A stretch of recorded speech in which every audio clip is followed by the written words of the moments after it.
if everyone's ready, I think we can get up and running. Candidates, you guys ready? Yeah. Ready. How's the audience? You guys ready? How's it going, guys? Okay, welcome to the 2019 Candidate Forum for the Studio City Neighborhood Council. My name is Michael Piscatelli. I'm your sweaty moderator. Yeah, let's see. What we're going to do is we are going to start this off with a 2-minute introduction by every one of the candidates sitting behind me. They are not grouped together as far as what they are up for. They're a little bit mixed here. But they will each get 2 minutes to say hello, to pitch themselves to you. And then we'll take a little bit of a break so I can collect some more questions from you guys here in the audience if you have them. If not, I have some as well, and we will ask them. Everyone will get a chance to answer these questions. You have 30 seconds to answer the questions, and I will hold you guys to the 2 minutes for your introductions. I will hold you guys to the 30 seconds just so we can be fair about everything. When I first ask a question, I will pick your name out of a hat. It's not a hat, I lied. It could be a hat. It could be a hat. It could be a hat. In my imagination world, it's a hat. So, and then we'll start from that person, and we'll just go clockwise. That's how we can best keep it fair, I believe. And we'll see what happens with that. So, again, each candidate's given 2 minutes for the intro statement, 5-minute break. Names will be picked from the baggie. 30 seconds to answer. I'll hold you guys to the time frame. And that's going to be about it. We don't have everyone here. There's a website you can go to. We'll get you the website in a bit where you can read some statements on everyone. But as for now, the people who have showed up are the people who are going to answer all your questions. So, with that said, why don't we start with the left here with Patrick. We're going to give 2 minutes. Give me 2 seconds, buddy. So let me get my timer. I'm not going to come nowhere close to 2 minutes. Don't worry about that. I'm Patrick Lewis. Hi, everyone. I'm currently the president of the Studio City Neighborhood Council. I don't think I'm a very popular fellow amongst most of the people up here. Oh, should I stand up? Yeah. A lot of friends up here. Hi, guys. Alex, Lisa, Richard. I'm running again. I'm a residential renter. I've got 2 little boys. Just a family guy living in Studio City. Glad you all came out. Thank you. And you don't have to set your timer for me either. So my name is Nancy Kramer. I am a personal manager working in Hollywood. I'm from Minnesota. I've lived in Studio City since 1998. I raised 2 sons. One they both went to St. Francis de Sales and Notre Dame High School. And I sing in the St. Francis de Sales Church Choir. And I'm currently on the bylaws, well, actually I'm currently on the board now as a secretary. And I'm a bylaws, I'm a parliamentarian. I've been trained as a parliamentarian. And I think that's all. Hi everyone, my name is Brian Carroll. I'm currently running re-election for the residential renters seat, one of 3. I actually joined the board about 9 months ago, and within that time I've been actively participating in 5 different committees, 2 of which I currently chair. And now, 3 months ago, I was named the vice president of the board itself. So within that short amount of time, the reason why I bring that up is because it shows the amount of trust that people put into me to get things done into this community. My main focus for the board is to get as much civic activism and as much civic participation as possible within Studio City, because any solution that we come up with currently is far underrepresented, and the more people we have giving that voice to us, the better. Thank you. Great. Hi, I'm Claire Curie, and I love Studio City. I've lived here for the past 18 years of my life. I am currently the youth board member on the neighborhood council, and I have unfortunately aged out of that position to run again for it, so I will be running for residential renter. I am incredibly dedicated to making our community the best it possibly can be, and yeah, I hope that I can be great.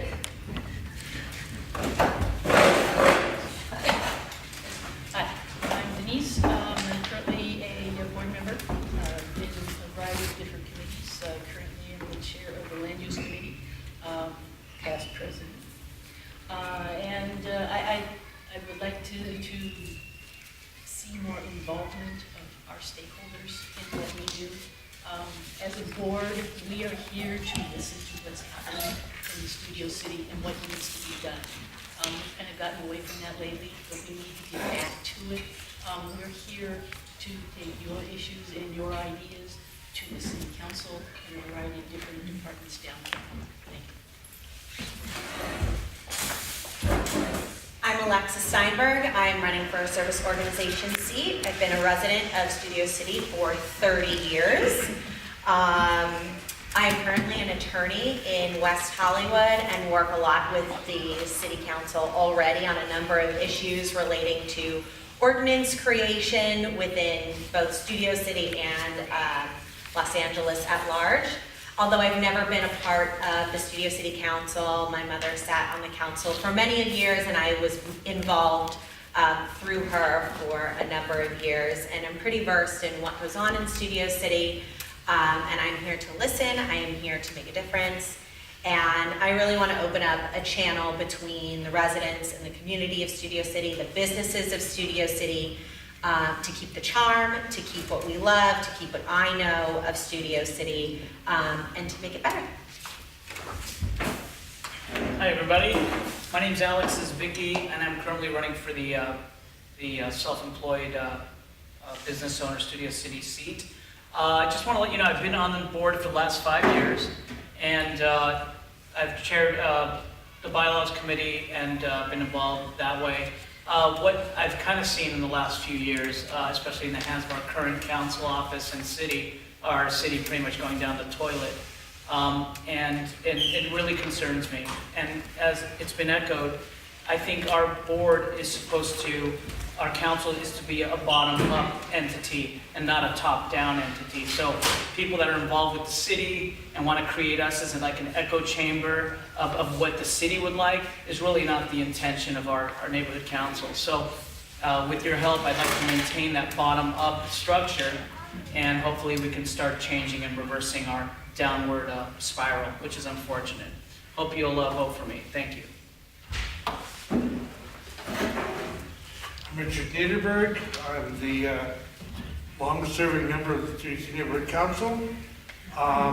Currently the chair of the Community Organization Committee, which I'd like to continue doing.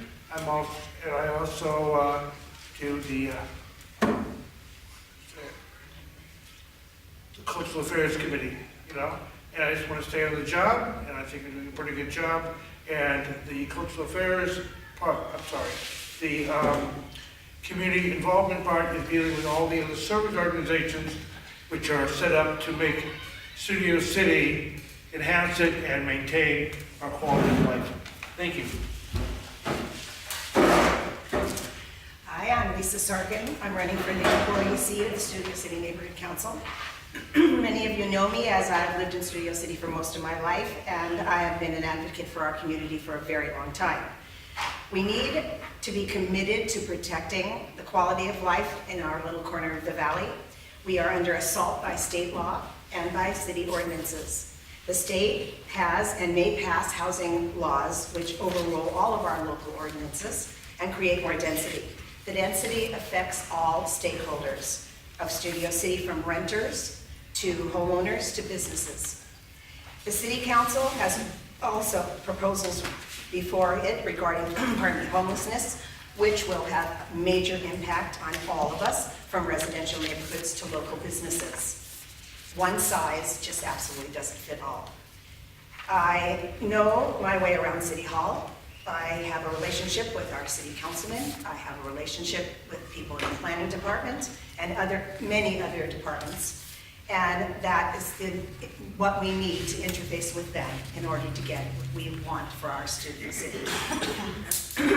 It is an honor I take very seriously, and have been for many years, to be elected by the Studio City stakeholders. Please vote for me. I will not let you down. Hi, I'm Raduca Kaplan. I have lived in Studio City for the last 22 years. I raised 2 children. One that's 20 and another one is 15 and a half. I'm running because I basically don't see kids anymore on the streets, and I want to make Studio City a place that's kid-friendly and family-friendly.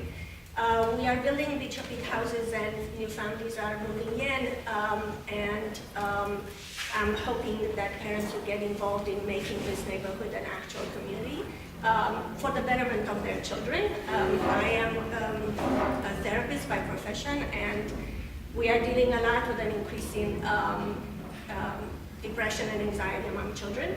And I'm here to say, at least to the parents, that basically the kids cannot be parented only by parents.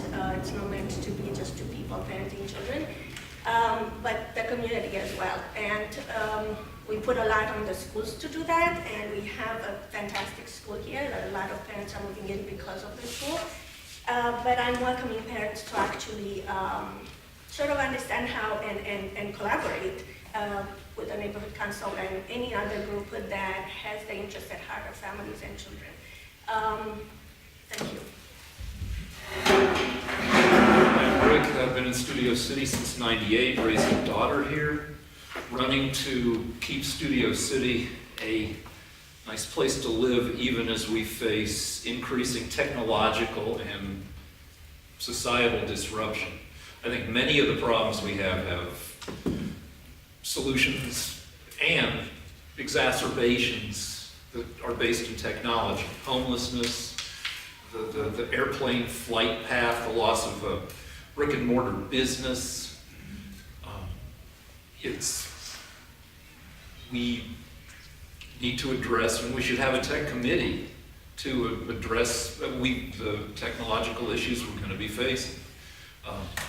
We might be looking at the dispersal of the entertainment industry is a huge economic engine for Studio City, and the entertainment industry is dispersing across the world. LA is going to, in general, become a less pleasant place to live and a less easy place to do entertainment in, and so, CBS sold Television City, and if something happened to Radford, Studio City would have to figure out how to continue to be a nice place without it. So anyway, we should have a tech committee, and that's what I'm interested in. Thanks. Hi guys, I'm Adam Summer. I own a little townhouse in Studio Village, which many of you are probably familiar with. I think it's the biggest community in Studio City, biggest ownership community. I've been interested in neighborhood council since I found out about neighborhood council, which was actually pretty recently. But before that, when I moved 2 years ago, I'm really excited to kind of establish my first permanent place since I was a kid. And I think Studio City is amazing. I do not think it's down the toilet, as Alex said, at all. I've been so ecstatic to be part of a bunch of different District 2 organizations and advocacy programs, but lately I've recently found out that there is a neighborhood council. And I've also found out that not a lot of people know about it, including almost every homeowner in my homeowner community. So, as a board member, what I really want to do is engage demographics that are not advocated for or unaware that they could be advocated for. You really want to hope that you can establish a better direct channel to District 2, who has a direct channel to the city, because they're supposed to represent us directly, and for the most part, I think that district office takes a lot of what we say not very seriously, at least in my experience with them. So I definitely want to work with getting the aggregate together and creating a really strong voice that Paul can't ignore. And there's a bunch of different programs that we can speak for and kind of hopefully improve. So I'm excited to get the chance to work with these guys. I've enjoyed going to the neighborhood council meetings since I started. Actually, really quick, I don't know if I'm almost at my 2 minutes, but when I first moved to Studio City, was a fitness trainer and did fitness boot camps in this very room, free fitness boot camps. So that was my introduction to my neighborhood, and I'd love to represent. So thank you. Thank you.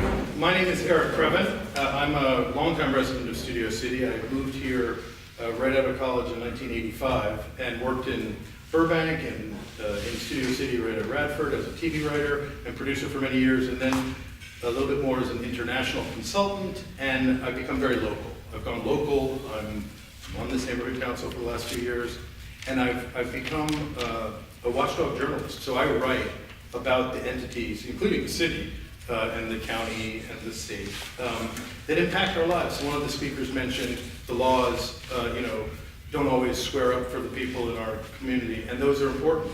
And there's other things that are important too. One of the big things for me is a sense of fair play, because I think, the last time we ran for neighborhood council, some of the people, it was against a group that had changed the term limits, so they were staying a longer time, and we thought, enough is enough, let's get some fresh blood. And I think that there has been some fresh blood, and I think that it's nice to welcome everybody from, the new groups and the old groups, and try to find common ground. I think that we can bring information about the city and the county to our stakeholders, because they want to know what's happening at this very park, at the, in our community, along the boulevard. People talked about, I don't know if they use the word blight, but businesses struggling. So I'm all about getting people to participate and finding some common ground. I'm on the compassion side of homelessness, but I'm also not afraid to say that, and to also be respectful of people who may live closer to a situation that I'm not experiencing up on the hill, and I want to be responsive and fair about the way we deal with our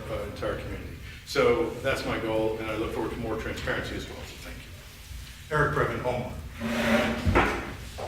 Good evening, I'm Tony Thompson, and I'm running for the at-large stakeholder position. I didn't realize how long 2 minutes is when I was told that's how long I had.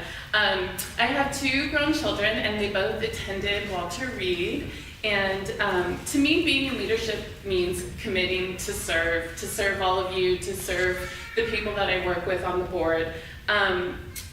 Impacting the neighborhood in a positive way and keeping the value here. I'm in real estate, and I see this all the time, and people are looking not just for the house itself, but the neighborhood and community in which they live.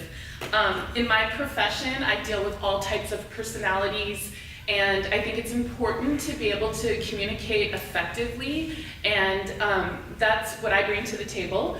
My negotiations, my experience, and my communication. So I would hope that you would all vote for me. Thank you. My knees. Okay, I'm Richard Adams. Only lived in the Valley since '01, moved to Studio City here in '03, but I'm the rarest of all creatures. I'm a native of Los Angeles. So I remember when it was a nice place to live. I'm also running for a business seat as a paralegal, which leverages my love of the English language. And I'm also a disabled veteran, so those of you out there and the rest of the population that has the blue placard, because he ain't what you used to be, I'm on your side. I've been active in the Studio City Neighborhood Council almost since the time we moved in. Back in '05 and '06, Jack Weiss decided what our neighborhood needed was a tax district.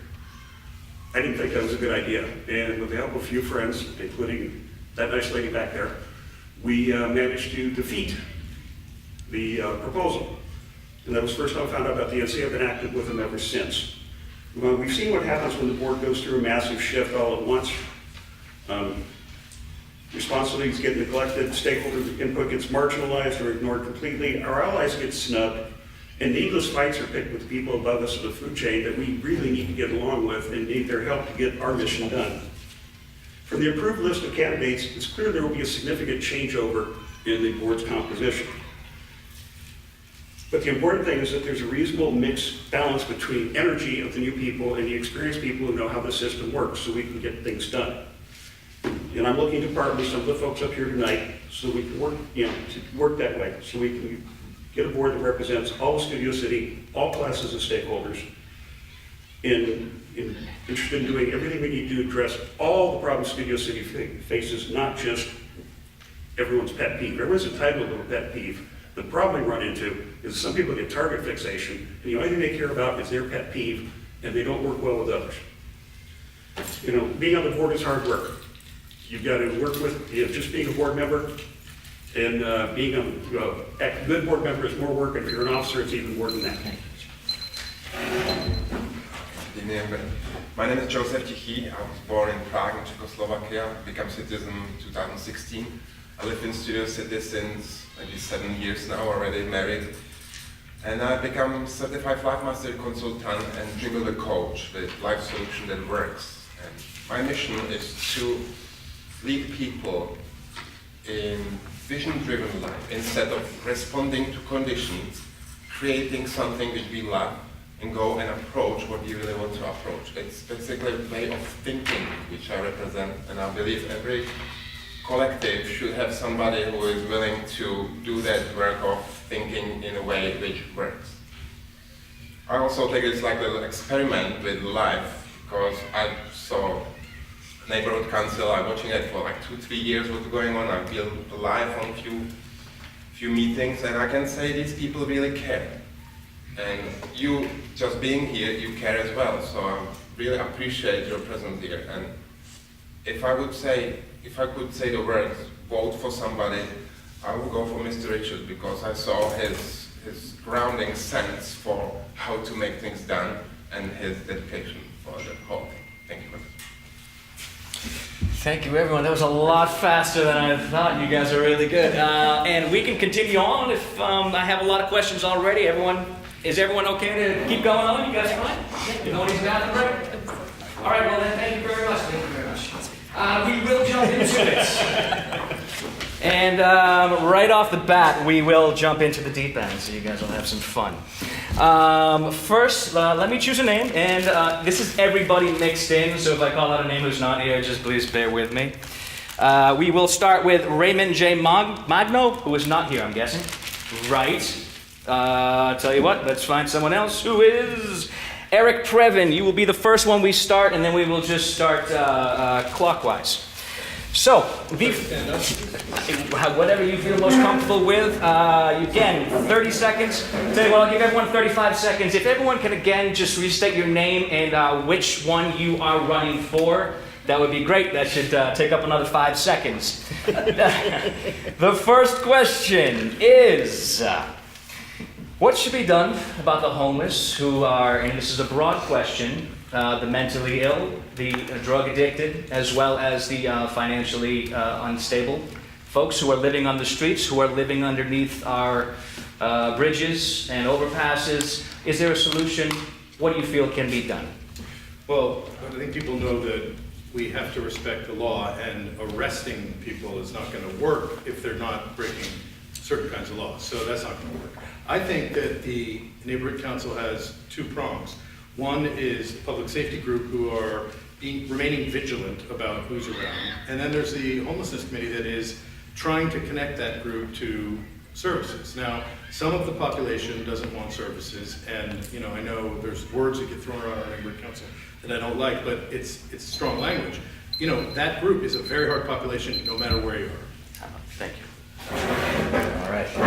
I'm Tony, at large stakeholder position, and as far as the homeless go, I mean, we live right, I mean, they're outside our doors, and I feel the compassion as well, and nothing's being done. I mean, we have so much money here. Why isn't it being used to provide housing and medical assistance and therapy or whatever is needed for these people? I mean, they're crying out for help. Maybe they all don't want it, but we have to be part of making that change.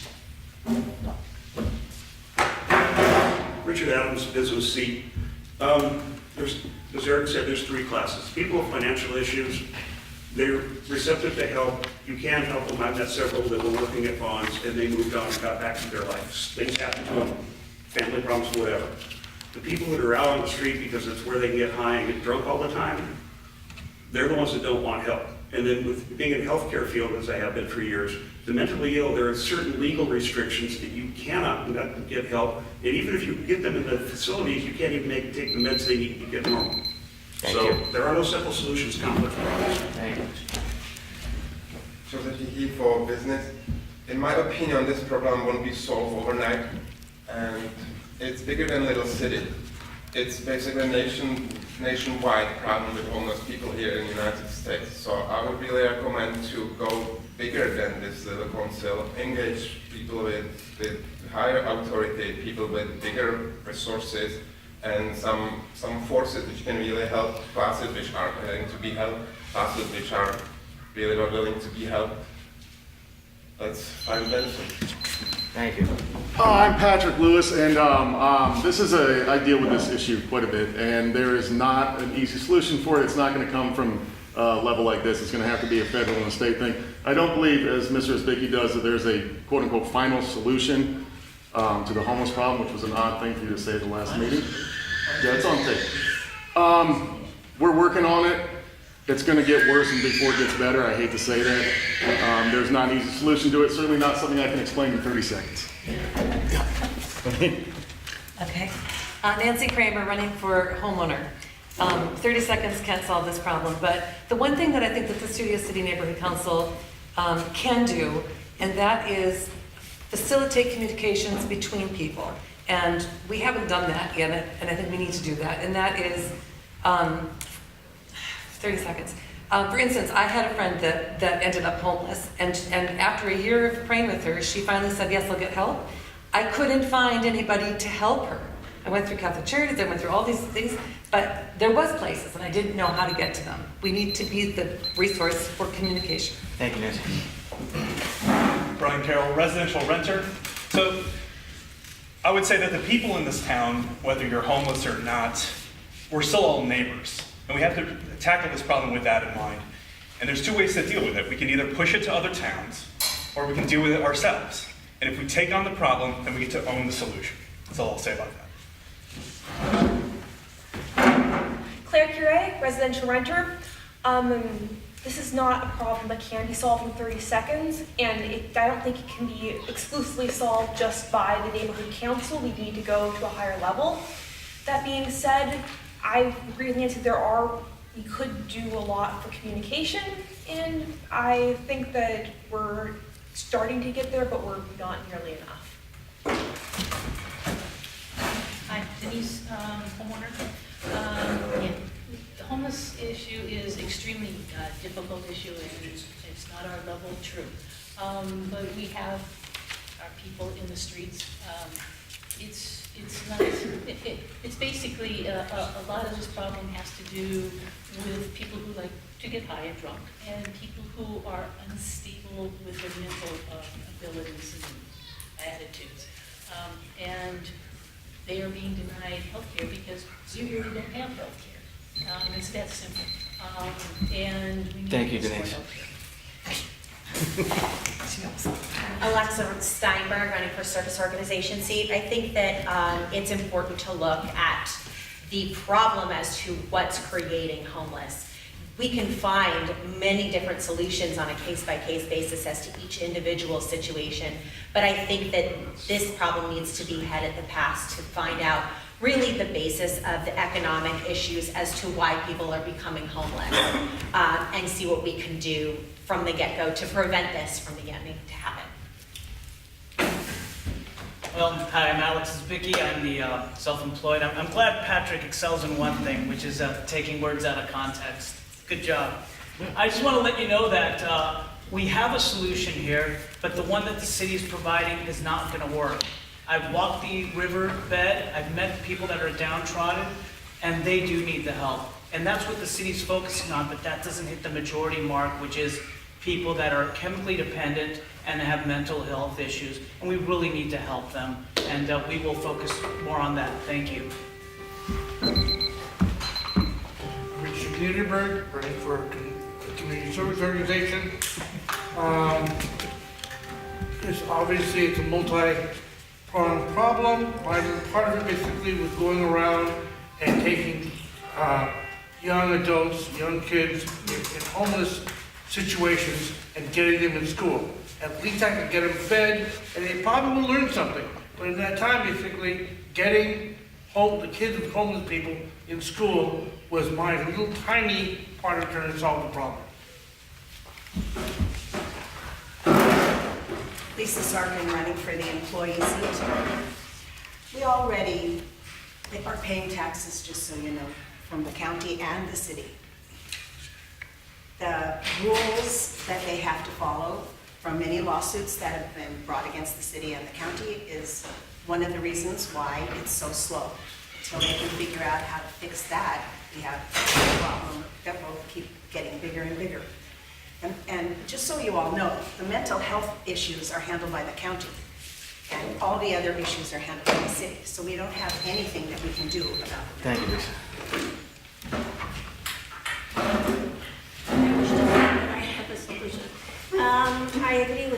everybody.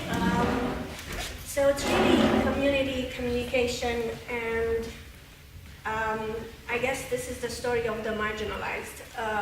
There's not enough support, social support, and it's everybody's problem, and I don't believe it's just a neighborhood problem. Again, I don't think I have a solution. Rick Rosner, homeowner. Two things that can help a little. One is know your homeless people. Know the resources that can be directed towards the homeless people. There are cops who specialize in that. There are volunteer organizations. And also help homeless people be informed about the resources available to them. That's it. Adam Summer, resident homeowner. Homelessness and mental health definitely hits home with me. I have that issue in my family, and I've had to deal with both of them. But as a neighborhood, our job is to take tangible neighborhood-based steps. So we just have to simplify the issue and do what we can, which means clothing, it means food, and more than anything, I think we just have to disseminate information whenever we can to our local homeless populations. All right, that's taking care of the first question. Thank you, everyone, for being very quick and succinct. That's wonderful. Let's see, our next question. First, let me get a name here. Our name, we will start with Lisa Sarkin. All right, and then we'll go, again, just clockwise here. So, Lisa. The question will be, it's two parts. It's for those who are already on the board and those who are not on the board already. For those on the board, in the 3 years you've served, what are your greatest accomplishments? And if you have not been on the board this time, if you join, what do you hope to accomplish? So, Okay, well, I hope to re-establish the rapport that we need to have with all the city departments and with the people who are closest to us, which is Councilmember Krikorian. Although we can make comments on anything that we want to, I still think that the closest area to us, closest people to us, we need to, and we also have to engage our stakeholders. There's only 20 people here, more should be.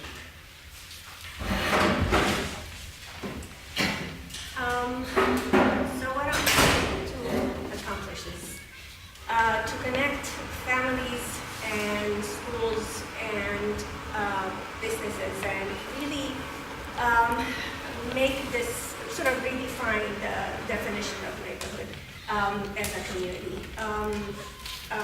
Again, okay. I have no idea what this thing is. It's my first time, so I'm gonna have to sit down anyway. If I throw up 2 fans, that's 10 seconds left. 5. Sorry, this is quick. You guys are doing great. If you want your 10 seconds back, you are more than welcome to. I'm fine. Now I know for the next question. Sorry about that. Are you good with looking at me if you want to? I'm totally fine. All right, perfect. Rick, for you now. Sure. Facilitating the changeover from bricks and mortar businesses to the new economy, which may include, we don't want, further down Ventura Boulevard, you've got a lot of empty spaces. We have empty spaces here where Color Me Mine was, for instance. Turning those spaces into business incubators so that we have an active business life. And, all right, one other thing is maintaining property values while continuing to make Studio City and inviting places for people of all economic levels. Thank you, Rick. Appreciate it. All right, Adam Summer. I would love to engage the community, and I think to do that, we have to have neighborhood council meetings that are stakeholder friendly, which means they're shorter, more efficient, and get right to the point, whereas these meetings can drag on for quite a long time. I just want our residents to want to go to these meetings and feel they can participate. So. I'm Eric Previn, homeowner seat, and I guess because I've been on the board, there are some things I'm a little bit proud of. A group of the council stood outside in the yard and voted to say no to the Harvard-Westlake Bridge over Coldwater, which was a powerful thing to do, and not everybody was with us, and we had to stick up to the council office, and it was powerful. And then, we started some forums, which I think are good because it's about listening to what other people have to say. And finally, I'm proud of a writing contest that Keith Schwallenberg designed a little video for. It was such a great thing. We got 75 people.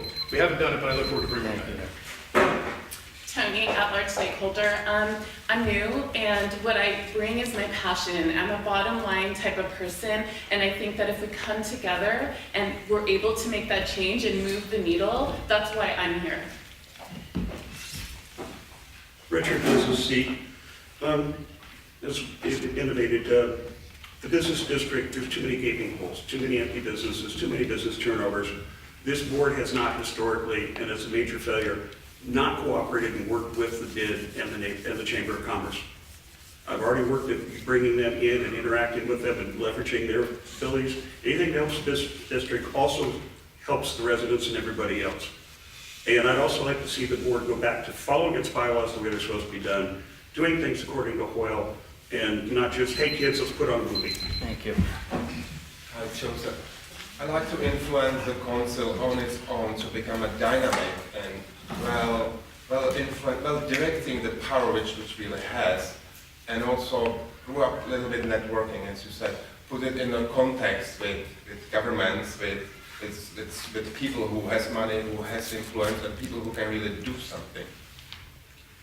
Thank you.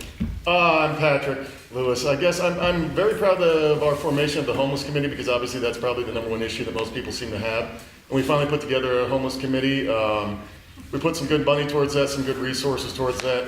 And I agree with Adam that I think the real goal should be that these meetings are so absurdly long, tedious, the same 3 or 4 people who show up at everything, whose real goal is just to kind of disrupt the whole thing. I'm trying to, I got you, Barry. I'm trying to minimize their impact in the whole thing and bring more new people in.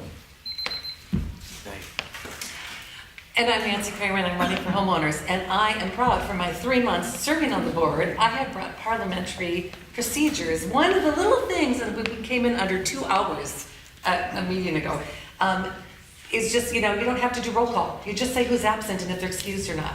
Just little things like that, parliamentary rules that we can clean it up. And then my goal for future is reaching out and reaching stakeholders so that they know we exist, because they don't. Brian Carroll, renter. So the first thing I did when joining the board was get Studio City to be part of the Neighborhood Council Sustainability Alliance within the Valley here. I also worked with the Homeless Committee to put together a flyer of resources that can be handed out to police and the homeless alike. And also with Eric Previn, we've been able to develop an open forum series for the neighborhood to connect with issues and local candidates. Now again, that's what I did in 9 months. By have your vote, we're going to see what we can do in 2 years. I'm Claire Curie, I'm running for renter. In the 2 years I've been on the board, I am incredibly proud of every event that I've helped set up for. I'm really proud of our elections committee that I'm part of, and I really hope to get more done and really try to bring in more of our stakeholders into this body, I guess. I'm Denise. We've done quite a few events to try to get out into the community and involve people and let them know we're alive. I think between the Lumen area and the picnic and Ruby's in the Park, and we've had a Green Living Fair and a variety of other little things constantly at the library. So we've tried, and I think there's more that we can do. Probably we need to be better on Facebook, Twitter, and all of those. Alexa Steinberg, Service Organization C. I think that there is definitely the ability for the council to be more effective for change and more efficient in how they go about that change, and really increase the communication, not only between the homeowners, the stakeholders, the businesses, but city council to really let them know what is needed and really effectuate change at the ordinance level. I'm Alex Zwicky. I kind of echo a lot of what's being said. In my tenure, we've helped with bylaws and get some bylaws. We tried to pass a few changes that would kind of streamline our bylaws. We weren't successful for whatever reasons, unfortunately. And secondly, just keep pressing the city that we're a bottom to top entity, and we're going to keep pressing their feet to the fire that they have to listen to us and not in reverse, which is them to tell us what to do. So I'll continue that fight. Richard Niederberg, went for the community organization seat. I think the most important thing is to enhance and maintain the quality of life in the city. As head of the Cultural Affairs Committee, we had things like the Webinaria, now we have the picnic, we've had movies at the library, we've had all kinds of lecture series to try to bring people in to say that seriously, this is what's happening, you know, and try to improve the quality of life. Thank you. And that is it. You guys are doing wonderful. You guys are listening wonderfully as well. I love this. I like it. All right. Thank you very much for that. Let me pick a new name out of this wonderful little see-through hat that I now call a bag. And I'll have another little two-part question here. Adam Summer? Sir. There you go, Adam. Okay, you will be first. Again, we'll just move clockwise after this. The question will be kind of a two-parter. Okay, if you're on the committee, if you're on the board, what committee would you like to take part in? If you do not get elected, will you still stay around to join a committee? If so, which committee? Understand? Definitely the homeless committee. I mean, I know it's kind of an incipient committee, but that hits home with me, and we see it every day, and we all want to make changes, and I think it's about time that we all get involved in whatever way we can, because it's not that hard to do. And if I'm not on the board, the land use committee is always interesting, especially recently since I've got involved with my Studio Village neighborhood committee. So that's that. Eric Priven, a homeowner, and when I ran last time, I was against so many committee meetings, and then finally I got to chair a committee, and I thought, oh, I get it, and it's nice to have a smaller meeting, but I think too many committees is not as good as maybe a couple board meetings. I'm a government affairs chair, and I've really enjoyed it. I've filed several community impact statements. One today, we were proven correct because we said, let's not scan people for their affiliation because it's unconstitutional. And now they're being sued for that very thing at City Hall. Mitch O'Farrell made them. So we were ahead of that, and it feels good to weigh in. Thank you. Thank you. Tony at large. I'm not too familiar with what all the committees are, but I'm totally open to wherever the need is. Homeless would be great, but again, I'm open. If I'm not chosen, then yes, I absolutely will still continue to come and support.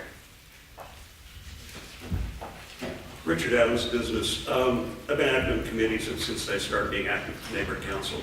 I've been committee member, committee chair of public safety. I actually changed the name of that one. Worked with outreach, sustainability, bylaws,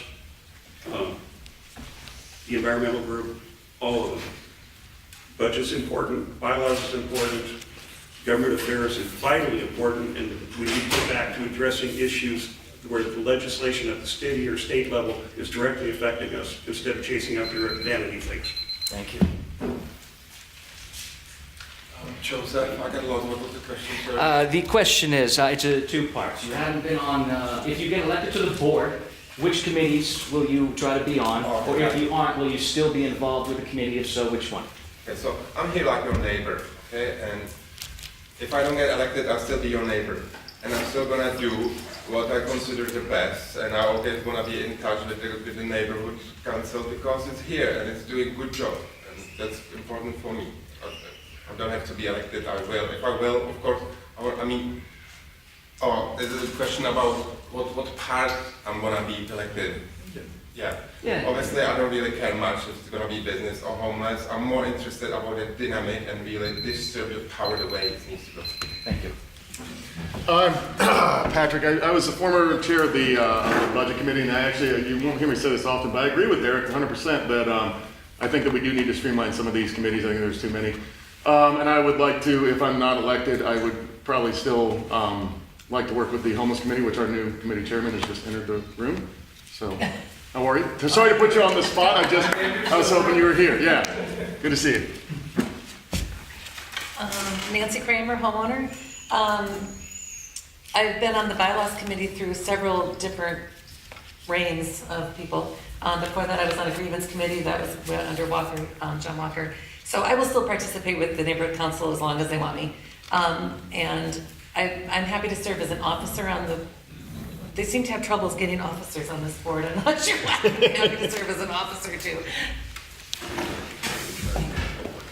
I'm going to say absolutely. Committees are where the work is done, and at the end of the day, it's about service. Service to the community and service to the board, and that's, above all, that's what I believe in. So, as it can be clearly spelled out by the fact that I'm on 5 of them. So, Brian Carroll, renter. I'm Claire Cure. I'm a renter. And I plan to get more involved with government affairs, bylaws, homelessness, and sustainability, as well as I'm currently on the ad hoc elections committee. And whether or not I get reelected, I definitely plan to be involved with committees. Denise Holmar. I've been on a number of committees.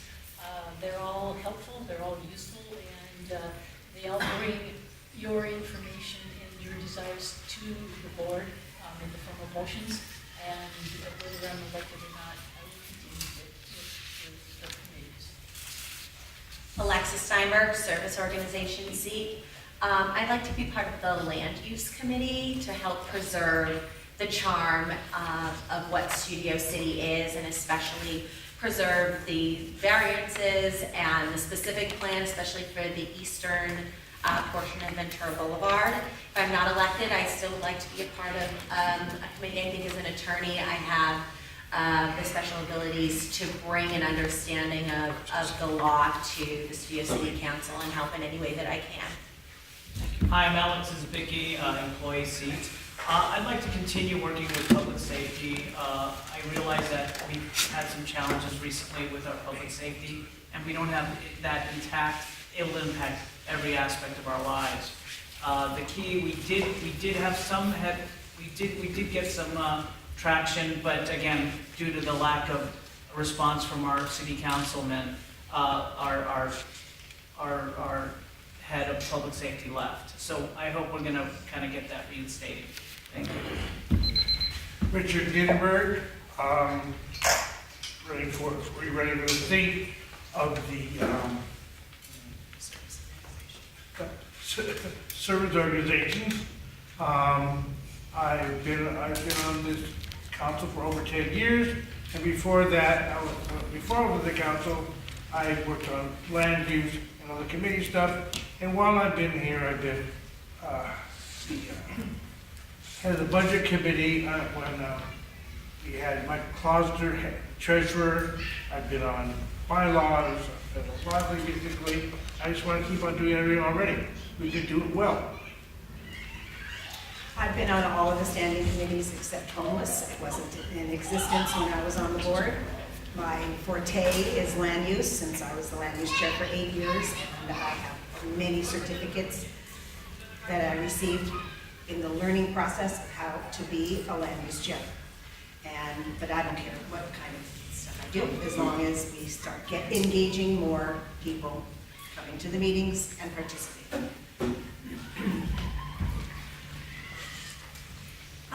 So my approach again comes down to community and the human element. I believe it is a transgenerational issue. We have elderlies of the past which are isolated, and we have children that are actually also marginalized. They're not part of the community. And then we have us, the sandwich generation. So basically, I really want to build, to help build community. I'm traumatized by that. I can use my left instead of my right. I don't know which one. I could use my foot if I could. But. All right, Rick, to you. Rick Rosner, homeowner, currently on government affairs, will continue with that. Interested in stakeholder outreach via social media and maintaining a healthy local economy, which is kind of cultural affairs, kind of some other stuff, and tech, if we ever have a tech committee, even though people I respect say, no more new committees. All right. All right, thank you, everyone. Moving on to the next question. And yeah, the Ziploc bag keeps messing me up. Let's see, who do we got this time? Stacy Joyner. No. Just getting names here. That's Randall Freed. No. Patrick Lewis. Hey. Hey, buddy. All right. The question is now going to be, what do you see as the role of the neighborhood council in working with our elected LA City Council official or officials? The role of the neighborhood council is pretty big. I mean, we're an advisory board to Paul Krikorian or whoever is the committee member, council member of CD2. Currently, I work with Jessica Fugate quite a bit. That's his field deputy that handles Studio City. I meet with her at least once a week, maybe.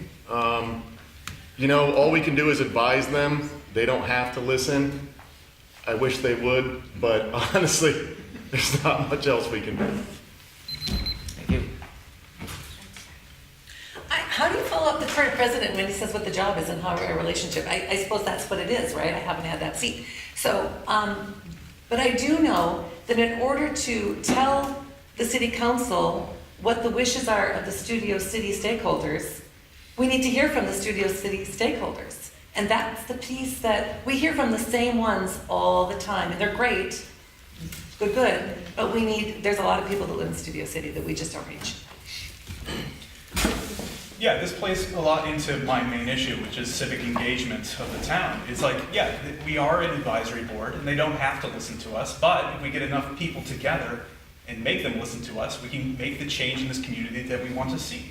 Which is why for the next 2 years, if elected, that will be my main priority, is to get more people into participating through either open forums or board meetings or any other kind of ideas, and then we can take it to City Hall after that. Claire Curie, I'm a residential renter. As has been said, we are an advisory board to CD2, and we really do need to increase our outreach to the greater community to get their voices heard by Paul Krikorian, whoever has that seat. And we really serve to advise, and we hope that they listen to us more, maybe. Denise, homeowner, one of the things that we've tried previously, you get the whoever's in CD2's position, which is currently Paul, or you get Mr.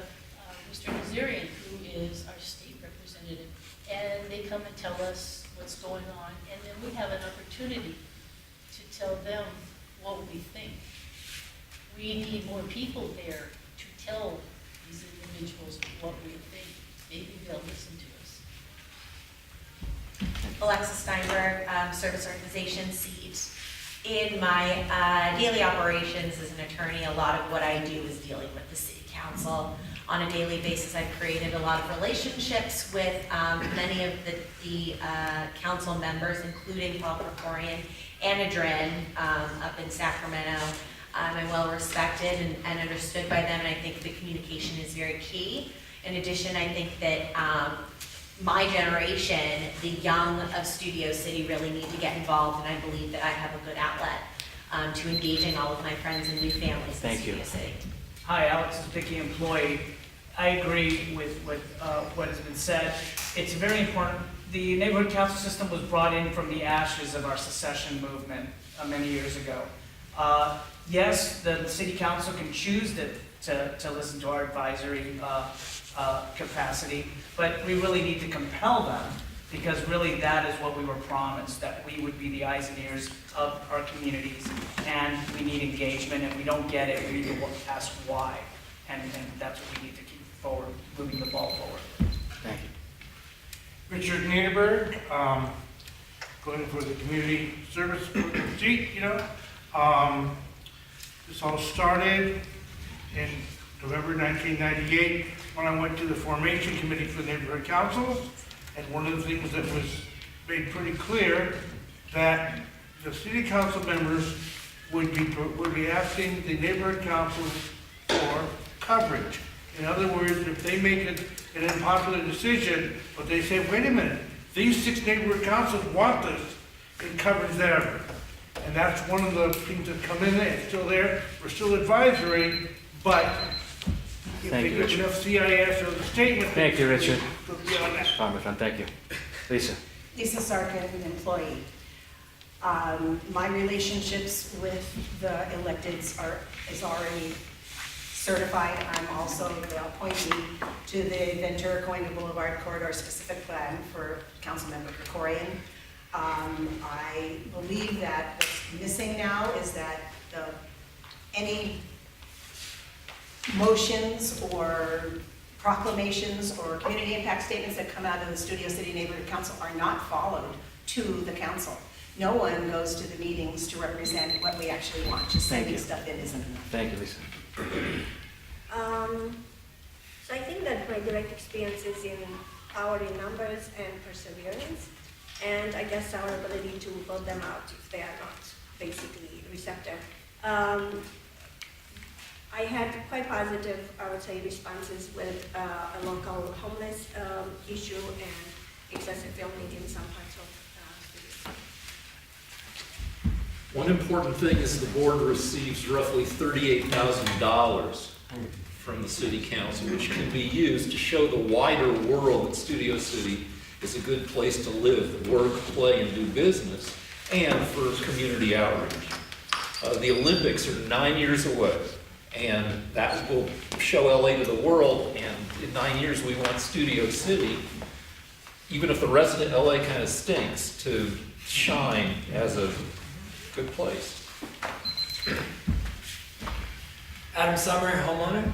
I've worked with Council District 2 in starting free fitness boot camps right here at Beeman Park. The pace that the Council District goes is often very slow and the communication very poor, and I've worked with Jessica a lot and she's great. If we want a more leveraged position, I think there needs to be more cohesion and synergy between neighborhood councils. We need to create an aggregate that's strong that can come together with one voice. And I like guys like Patrick representing us. I think we can kind of come as one unit and be stronger. Thank you. Eric Previn, homeowners, and Krikorian, this is bigger than Paul Krikorian, who is among the council members, I rank him near the top. He's a decent council member, but when you're representing the city of Studio City, there are going to be times when we have to stick up for ourselves, and that's very important. And I think that, there are examples of that. We've been asking about a mobile pit stop, and whereas, that's something to go near the red line where people can use a bathroom. And they're trying to help, but it's in the hands of Metro. But when you look at the email chain, it makes you realize that we need to bring our collective voices and get stuff done. Thank you. Tony Thompson, at-large stakeholder. I agree with a lot of the candidates here. I think there's power in numbers, and I think as we grow and we get stronger, I think it's going to be inevitable for them to listen to us as a city. Richard Adams, business. I've been working with the council office ever since about 2006 or so, which is when the tax district thing started. They're good people. It helps to establish what the city is capable of doing and not expect miracles. And the number one thing I can tell you that helps getting things out of the council office is not to pick fights with them and insult or be rude to the staff and the councilman himself. We have to work with them. We're not their boss. And, nice goes a long way. When I tell you it's time to be diplomatic, people will tell you it's time to be diplomatic. Thank you. And Joseph, so you might agree with me that first currency of this universe is idea. Sharing the idea is a must. So communication is the key. Now, the way people communicate, it's on many levels. And once we start to understand, it doesn't have to be the old paradigm, it's either or, but it's both. And at that moment, we are able to open our minds to come to new solution, and from the discussion, we really come with great new idea which gonna work. Thank you. All right, we are back around again. Fun. Everyone having a good time so far? Can I have about 5 seconds? What do you need? The witness will say, my knee just made a loud cracking noise a few minutes ago when I went to stand up. I'm not going to be standing for the rest of the meeting. You'll forgive me, but like I said, I got a blue placard and my body just reminded me why. Nobody has to stand, everyone can sit. So you guys are all good. Whatever you guys want to do, you're all good. Thank you for saying that. All right, so let me, next question coming into first. Richard Niederberg, you are the first person, all right? And again, we will just go clockwise on this. We have already talked, everyone in some form or manner has talked outreach. So how do you plan on involving stakeholders in the Studio City Neighborhood Council? What is your plan for involving the stakeholders and getting them to come into more meetings or to engage them better in something like this? Richard. Well, My particular view, basically, you want to get them involved in something they want to go to. Like, for example, we have movie series twice a year at the library. We've got Luminaria. We now have the new summer picnic. So the idea is to get them in there, and once they're in there, they can talk to us, see the tables, etc. Pull them in, because going to CBS is not always enough. Thank you. Outreach going to be accomplished by many, many, many means. One of them is distributing, agendas to the homeowners that are involved, for instance, in a certain application, which is what we used to do, and we used to bring it in like crazy. Also, collecting people's email addresses at these forums and events that the neighborhood council has. You ask them, please give me your email address if you'd like to get information from us. Then you could accumulate 4,000 names or whatever. Thank you, Lisa. From direct experience in use of media, so a simple Facebook presence, door to door, use the street fair, which is very populated. Again, my pet peeve is family and children. And a lot of times, I like to get you through old-fashioned approaches, again, human element, face-to-face, talking to your neighbors, schools. Social media, public events with free stuff. You've got that 38,000 to play with, and a lot of local business. What's that, 32? 42. Ooh, 10% more. Also, a lot of local businesses, especially restaurants, will bring free samples. And so if you can bring businesses in, you can get these. Anyway, that's it. Public event. All right. Thank you. Social media is great, but it's only great if it's targeted, especially to a younger demographic. It just sits out there on an island if it's not specific. I love the idea of doing fun, family-based events. There's so many families and young people out here, and there's certain ways to target them. And so we have to be in tune with their specific needs. However, this window we have right now in the next few weeks is our chance to go knock on doors. You don't have that excuse very often, so we can do that and we can tell people about these meetings right now. Thank you. Eric Previn, homeowner, I think there's two things. Bringing information that we have to our constituents in a way that's digestible, like one of our constituents from CAC was talking about a newsletter, so that people feel like they want to come to the meetings. And then at the meetings, I think that we have to ensure that it's a fun experience. And the most important thing, I think, from the public's perspective is they want to be heard. You know, so even though I like to run an efficient ship, I don't want to get too efficient that people are being shut down after 40 seconds or 50. You know, it just feels like we want to hear from you so much.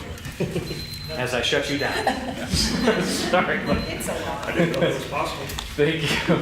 Tony, at-large stakeholder. I really believe there's nothing magical that we can do. We need to get to work, and we need to go door to door and knock on people's doors and invite them and making them aware of what's going on. And I'm sure 9 out of 10 people would be more than happy to start attending. Richard Adams.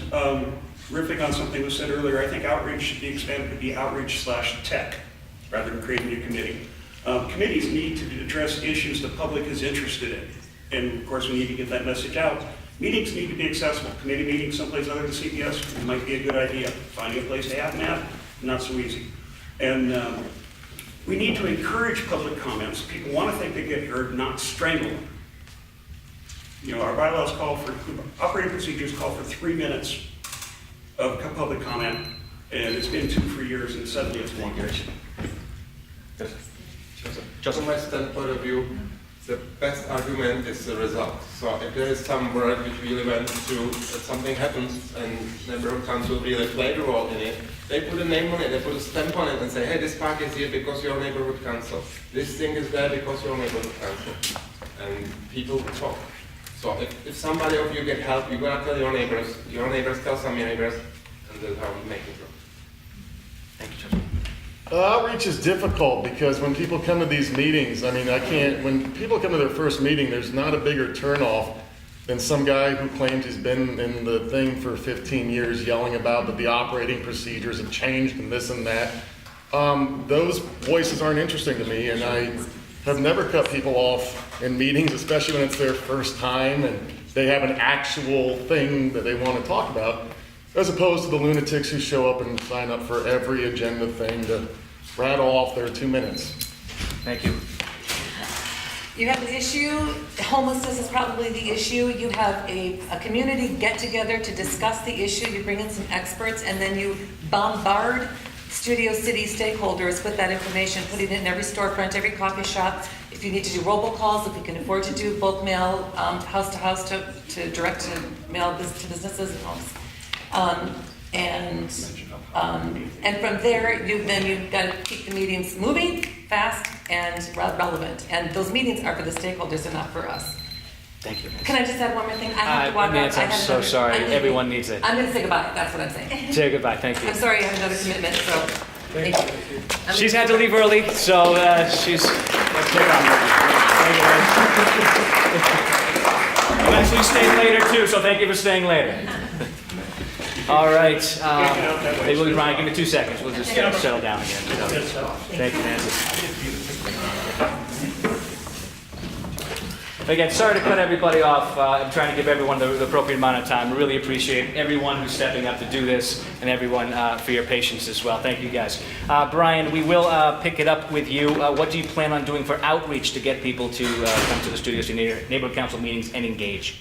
Yeah, I think you have to meet stakeholders where they are. And I agree with Nancy in the fact that we need to come up with some sort of pamphlet or identity that we can put in every single business. And there's a disconnect between what we do and what the town stands for. And so, like every time a business is expanded, or every time there's the new parking rules, that is the neighborhood council. And to make that connection for people, to actually have them understand why we're here, would allow them to understand why they should participate.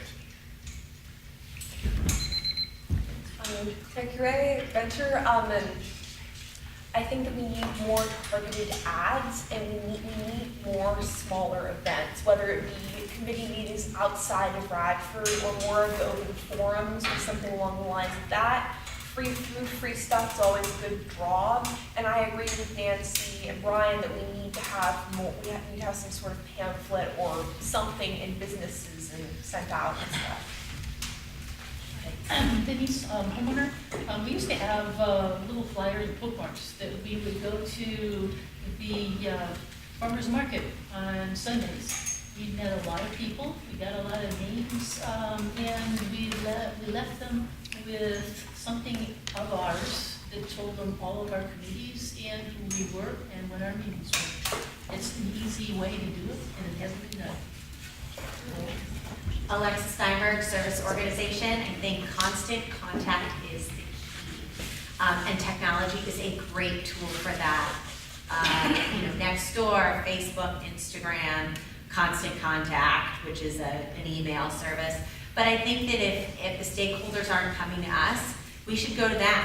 What kind of events are the businesses in Studio City having? We should represent the city council at their events. Go and talk to them. If they're not going to come to us, we're going to go to your business and talk to you. Alex, this is Vicki.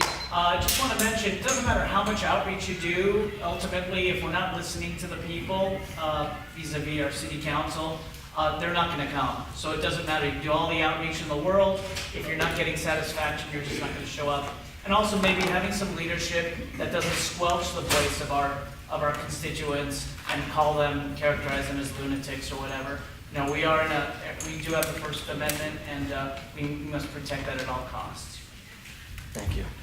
And that's the top of the key. For everyone just joining us, if you guys have any questions, you want some questions, I think we may have some extra papers around here. Feel free to write your question. I've got some things over here if you'd like to. It's an open forum, so. You want? Yeah, sure. We're passing things around. Did anyone else need any more? Yeah, give it 2 seconds. Sorry. Can I collect any? At least it's not cold. Right now, me itself is I'm sure that's way too expensive, Nancy.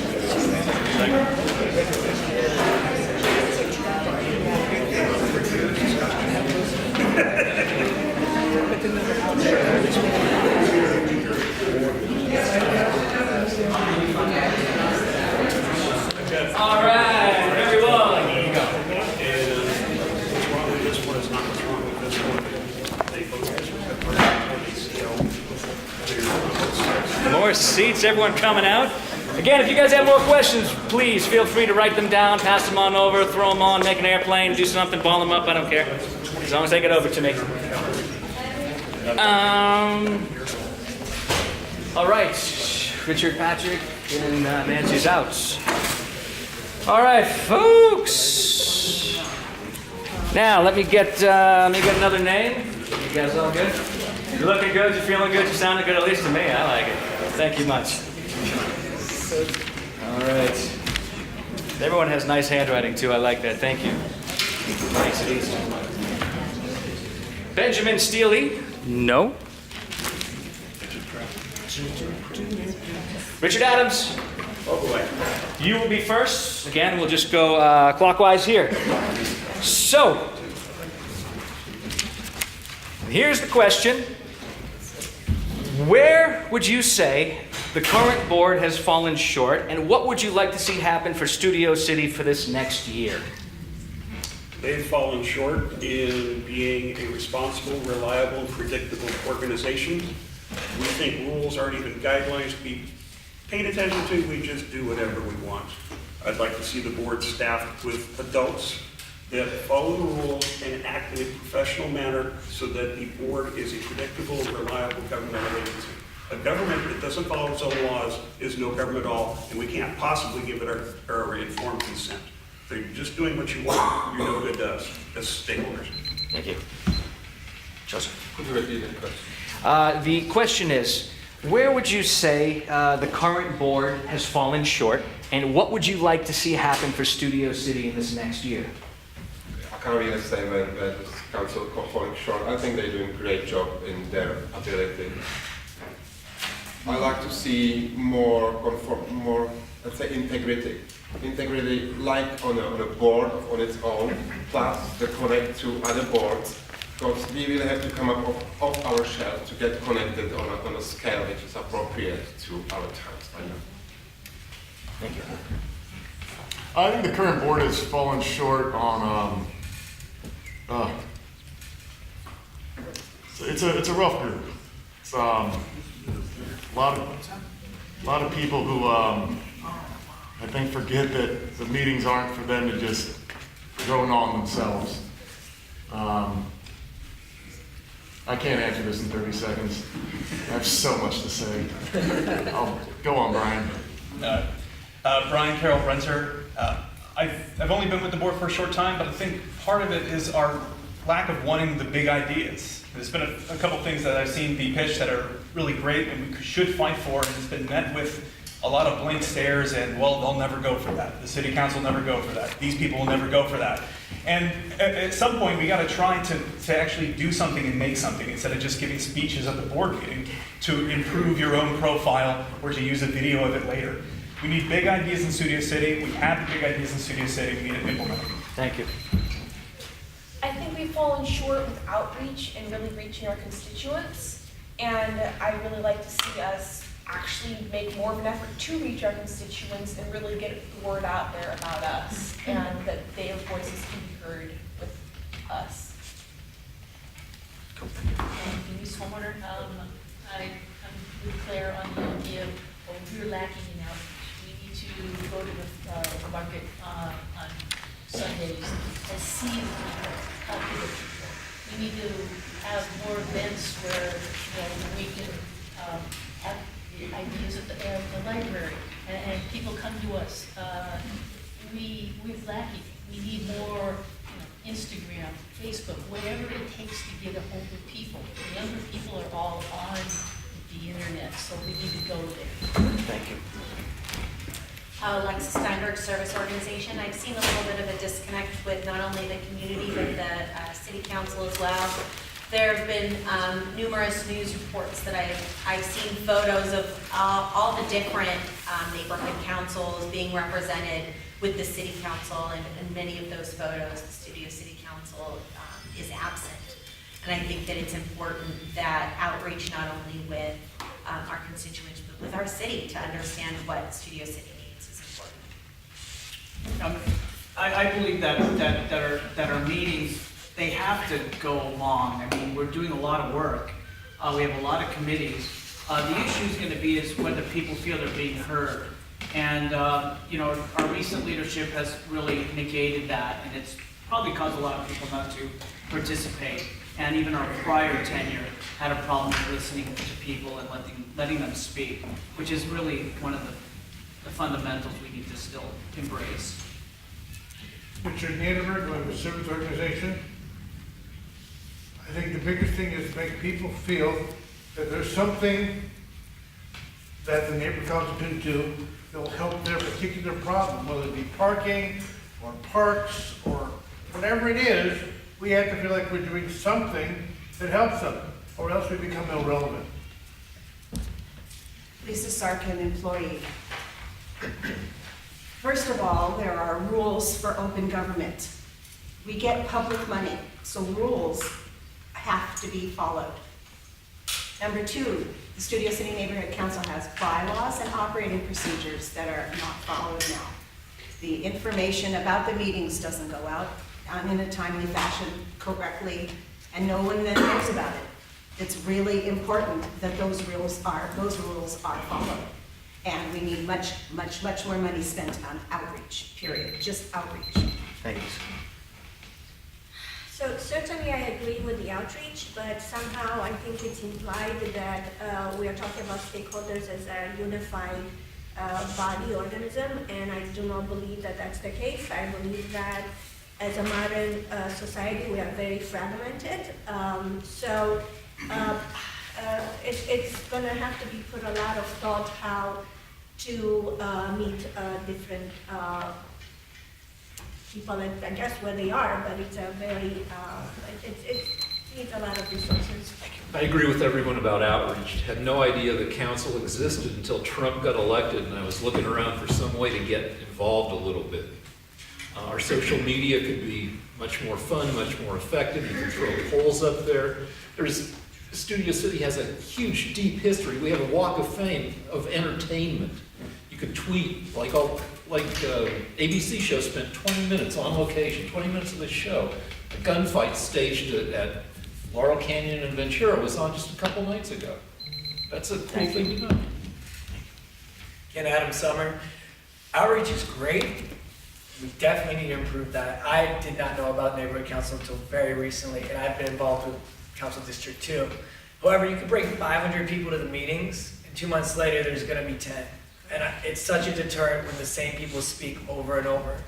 And I've wanted to stay till the end of these meetings, but I have a baby at home, and I don't have time to hear Richard talk every question. And I'm sorry, I'm just being honest, I think it needs to be more efficient. And I think you really will attract young people, because there's a magnetic Thank you, nature Adam. to it. So. Thank you. Eric Creven, homeowner, and I think, you know, it's one of our shortcomings, and I'm not going to blame Patrick for it, is that we can't seem to find common ground on some of the issues that are so important, and we're breaking down the way we communicate about it. That's why I'm concerned, even though I appreciate the comment, you know, that some people talk a lot. I think that if we you know, limit the window, it's going to be hard. But I want to work together with the different parties that have disagreements to try to find solutions that we can bring to our community. Thank you. Tony Thompson. As far as falling short, you know, I feel that there is a disconnect here, and I feel we're all here for a reason, and we just need to focus and come together and grow as a community. Great, thank you very much. Again, we are on fire here. This is wonderful. All right, let me get another. You guys are really sticking to it. It's really nice. I like that. Get up and leave now. You're already in. I'm just using the restroom. So just. Don't worry about it. You can answer from inside there, okay? Just yell. That's locked. Luckily, you're all good. Joseph, it is for you, and I'll repeat the question for you, Adam, afterwards. All right? The question is to Joseph, are you open to listening to other people's ideas, and how do you handle differing opinions than yours? Are you open to other people's opinions, and how do you handle differing opinions than yours? I consider myself a very open person to listen, because we all human beings we are something. In these bodies, there's a power which is far greater than any condition, any circumstances. And when somebody talks to me, I better listen because there is something to hear. I really work on my listening skills. I actually really am. I enter into most debates that we have fully prepared to lose and change my mind on it. Brian here and I don't agree. We've had huge disagreements. You've seen some of them. And I respect, where he comes from, and we just have different opinions. I don't agree on things like when someone says we should have a final solution for the homeless problem. I'm not going to entertain that as a valid argument that should be listened to. But outside of that, yeah, totally. Thank you. Brian Carroll, renter. I will listen to everybody. I won't always take the advice of it, I will say. You got to be able to sift through the different opinions and the different solutions, but you can't isolate yourself into a single bubble. But that being said, I have worked already and listened to several different people who have much different opinions than mine. We've already brought one up. Certainly, Richard Adams, I have a very unique relationship with as well, and I find his opinions to be very valuable as well. Claire Curie, renter. I pride myself on being open and being a good listener. I find being a good listener is one of the most important parts of being in office. Bless you. I am perfectly open to listening to what other people have to say, and even if I don't agree, I generally will respect them, even if I don't agree. Denise, homeowner, everybody has something to give. And if you leave yourself in a bubble and you don't listen to anyone, you don't hear what they say, you don't participate, you might learn something that would be very valuable. We have to listen to everybody's viewpoint. You don't have to agree with everything everybody says, but you need to listen. Alexis Steinberg, Service Organization. Although I am an attorney, I excel at what I do because I am a creative thinker. And part of being a creative thinker is allowing other individuals who may not have the same viewpoint as you to be heard and to be able to be a part of the conversation. And I think that's one of the most important things to coming to any sort of solution or finding any sort of common ground for any issue that you face. I think it's important to get the totality of every argument, to finally find some common ground, which, turning over to our president here, just to state something like a final solution to someone who's a Jew and has visited, referring to me, someone who's been to Dachau and Auschwitz, shows the simplicity of some people's minds here. And that's something that we don't need. We need more of a totality of thought. And I hope we can bring that in with the next election. Richard Niederberg with the Service Organization. Spent 25 years as a judge in Van Nuys, so I spent my whole life listening to both sides of every story. When it comes to neighborhood council agendas, I do as much research as possible to see what it's actually about. I read the places that do the parcel numbers, what's done, all the different things. I try to research that so I come up with a good opinion. I think everybody should do the same thing. Research before you talk. Two things. Every neighborhood council board member has to sign a code of conduct, which specifically states that you are not to come to the meetings with an opinion on anything that's on the agenda. You're supposed to research it, listen to everyone. Sometimes you have to cut them off. You can't just go on and on and on, as everybody has already complained about how their meetings go too long. That's why there's rules about everyone being timed equally, and you have to cut open on. So I think there's a difference between listening and hearing. I believe that to hear somebody is to try the best you can to kind of strip yourself of your ego. And this is my first night part of this, and I have to say that I'm absolutely outraged about some of the comments that are made between the members of this body. I'm shocked. So I have to say I am totally new at this, and I apologize, I guess, for just being part of it tonight. Thank you. through painful experience, I've learned to be open to other people's ideas. I'm known for having the highest IQ in America, but my Twitter handle is dumbass genius because for every good idea I have 2 or 3 terrible ideas. Just celebrated my 28th wedding anniversary, and the ongoing dialogue in my marriage is, what about this idea? My wife says, nope, that's dumb. So, yes. So, Adam, the question is, are you open to listening to other people's ideas? And also, how do you deal with differing opinions than yours? Quick answer is yes. I mean, the better the dialogue, the more information is disseminated. Part of that is we just have to start recruiting people who are experts in the community, in their fields, to be present at these meetings. The more information we have that is directed at all of us, the better. And there's a lot of individuals and a lot of community organizations, a lot of businesses that could really contribute. So we have an active role in recruitment. I think it's going to be a lot easier to listen. Eric Previn, homeowner candidate. I like to give comments at Board of Supervisor meetings, and I really like it when they listen. And it's very important when you only have a minute or two to be heard. If you said you did some research, you feel it's important and you want to share that. And now that I sit on this side of the dais, sometimes I really want to hear from virtually everybody, even if I don't like what they're saying, because I feel like that's our job. And so I'm totally open to listening, maybe even too far on the spectrum because I'm a First Amendment advocate as well. So I like to hear everything, but I do think we should have decorum. Thank you, Eric. Tony Thompson.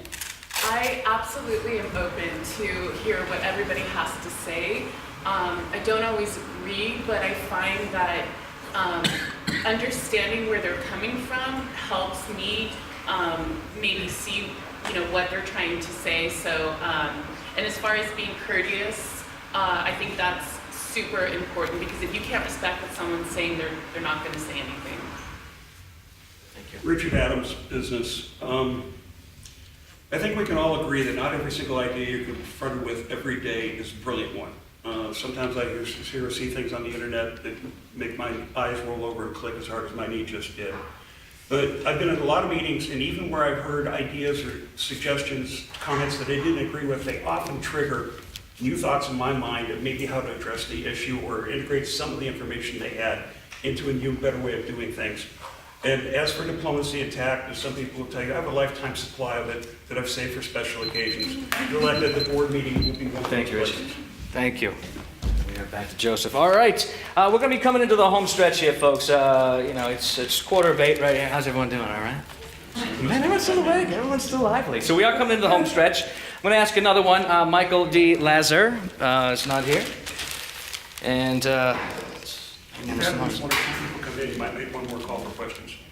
well, that's a good idea. If anyone else has any questions, please send them on in. I do have some question forms right here if you'd like. Richard Welsh, not in here. Let's see. Alex Isbicki. All right, so we will start with you. Obviously, we will go clockwise right here. Studio City is a gateway to entertainment. It's a tourist place, and this goes to everyone, obviously. We have a lot here. Oh, no. We have a lot here. Again, it's a gateway to entertainment. We have businesses as well. We have actors, we have producers, we have everything. We also are in the Valley. We pay into Los Angeles City as a whole. We pay perhaps even more. My question to you is, where do you feel that Studio City fits into the bigger picture of Los Angeles? What makes us special? And how will you capitalize on that being a board member? Well, I think Studio City is actually an amazing place to live.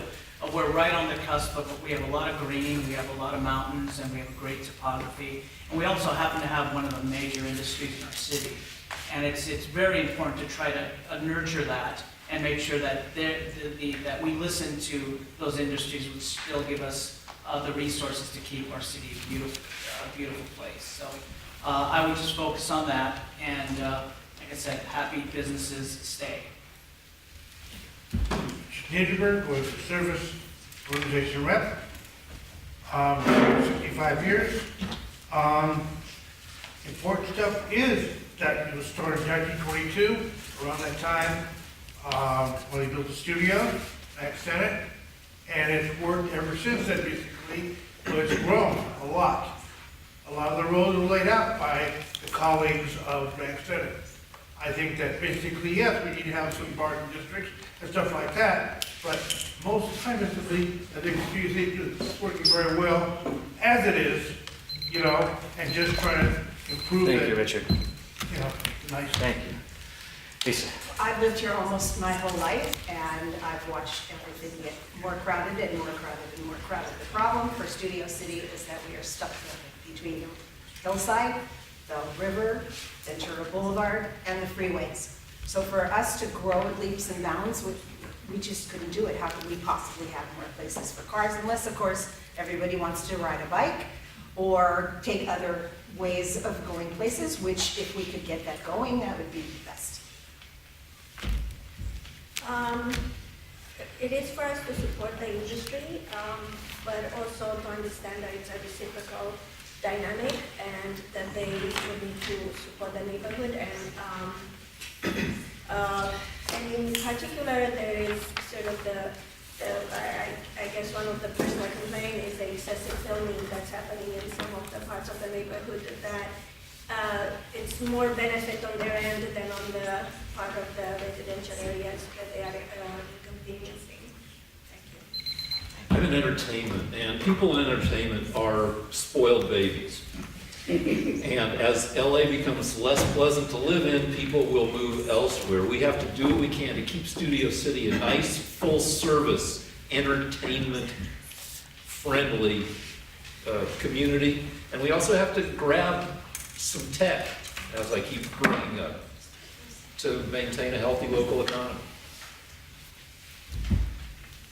So I work in West Hollywood, and everybody loves Studio City right now. It's where every young person is talking about buying their first house or their second house.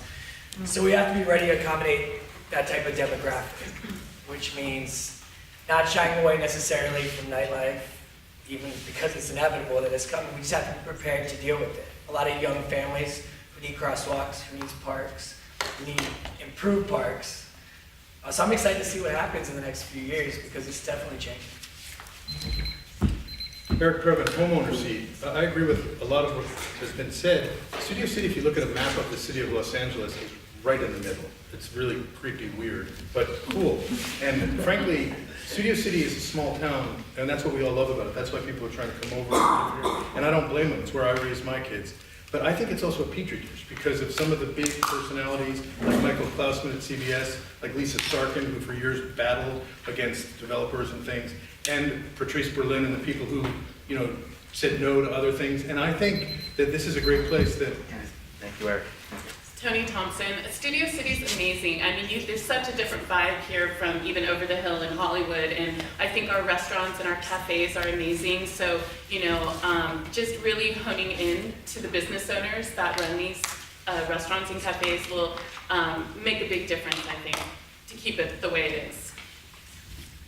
I think we could be honest that the Valley is basically City of Los Angeles' wallet. That's one reason why we tried to secede and why the neighborhood councils were formed. 1/3 of the physical gateways into the Valley are in Studio City, Coldwater and Laurel Canyon. We need to do things like, fighting things like SB 50, which would incredibly increase the density in this neighborhood and throughout the state, as a matter of fact. And to improve our quality of life, we need to work with the City Council office and the county and everybody else, cooperatively and diplomatically, to fight things like crime, homelessness, and all the other things that drag down our quality of life. Thank you. Joseph. I agree that the key is in networking. It's really get to the right people at the right time and make decisions that's gonna work for everybody. That everything's gonna change, and we just gonna go with it or without it. I mean, it's gonna change without us. If we can do anything, we come with a vision. What would we love? We talk about that, and we come with a constructive idea how it can happen. Studio City is great. It's and I agree with Adam that it's getting a lot younger, and I think that this board needs to better represent that. It is becoming a nightlife destination, whether people like it or not. It just is. It's the only place where you can go hike Fryman and roll right on down, have a pitcher of margaritas at Mexicali. And as far as the film industry, I'm also in the film industry. I hope that we stay here. The way that we're gonna stay here though is fighting back against NIMBYism, where everybody wants the film industry to stay here just as long as they're not filming next door to you. We need to fight back against that. Thank you. Yeah, Brian Carroll, renter. So I work in the entertainment industry too, and I know that when I come home from work, the last thing I want to do is think about the movie industry. And so that's why I look to Studio City as being so much more than just the entertainment business. We have our parks, we have great cafes, we have great bars and nightlife, we have our library system, we have our great schools. It has so much to offer. How does it fit within Los Angeles? Well, California was started here, at Campo de Cahuenga. We should be proud of that, and we should carry it on. Sorry, can you repeat the question? Sure. Where was I? Studio City is a gateway for tourism, for the young, for actors, writers, everything. Where do you feel that Studio City fits into the bigger picture of Los Angeles? How would you capitalize on that?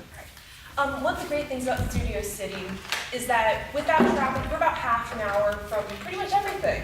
The beach, mountains, the desert, downtown. And even here within our community, we have places to work, play, eat, just live. We have Ventura Boulevard, which is pretty walkable in some spots, and it's just a great place. Denise Horn. Studio City is a restaurant destination. We are the gateway to, in Studio City, you can go downtown Hollywood, you can go over the hill to Beverly Hills, you can go out into the valley. We're kind of the center of where things come and go. People come from over the other side of the hill to eat here. We should capitalize on that, and we should keep it going. Alexis Steinberg, Service Organization. I think Studio City is such a happy medium between the city and the valley.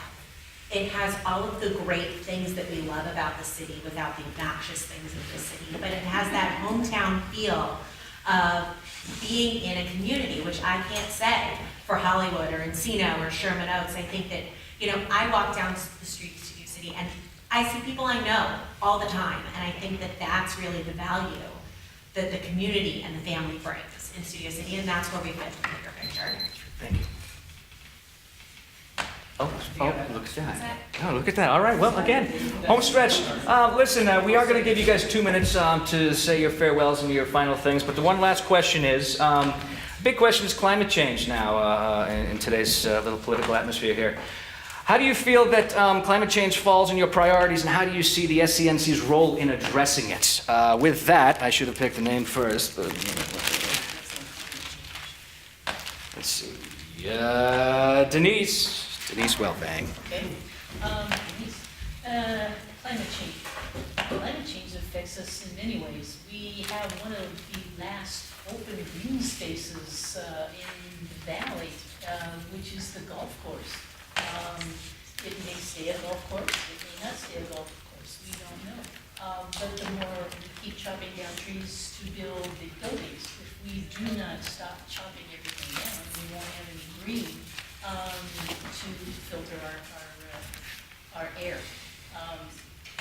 It's going to affect us. Alexis Steinberg, Service Organization.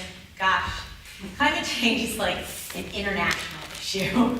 But I think that Studio City's done such a great job of attempting to, help our environment by cutting down on the use of cars, especially the city of Los Angeles, who's working to use the metro as a means of transportation, who are making our streets safer for bike lanes. I think that those are all important things and small changes that can really affect the Thank world. you.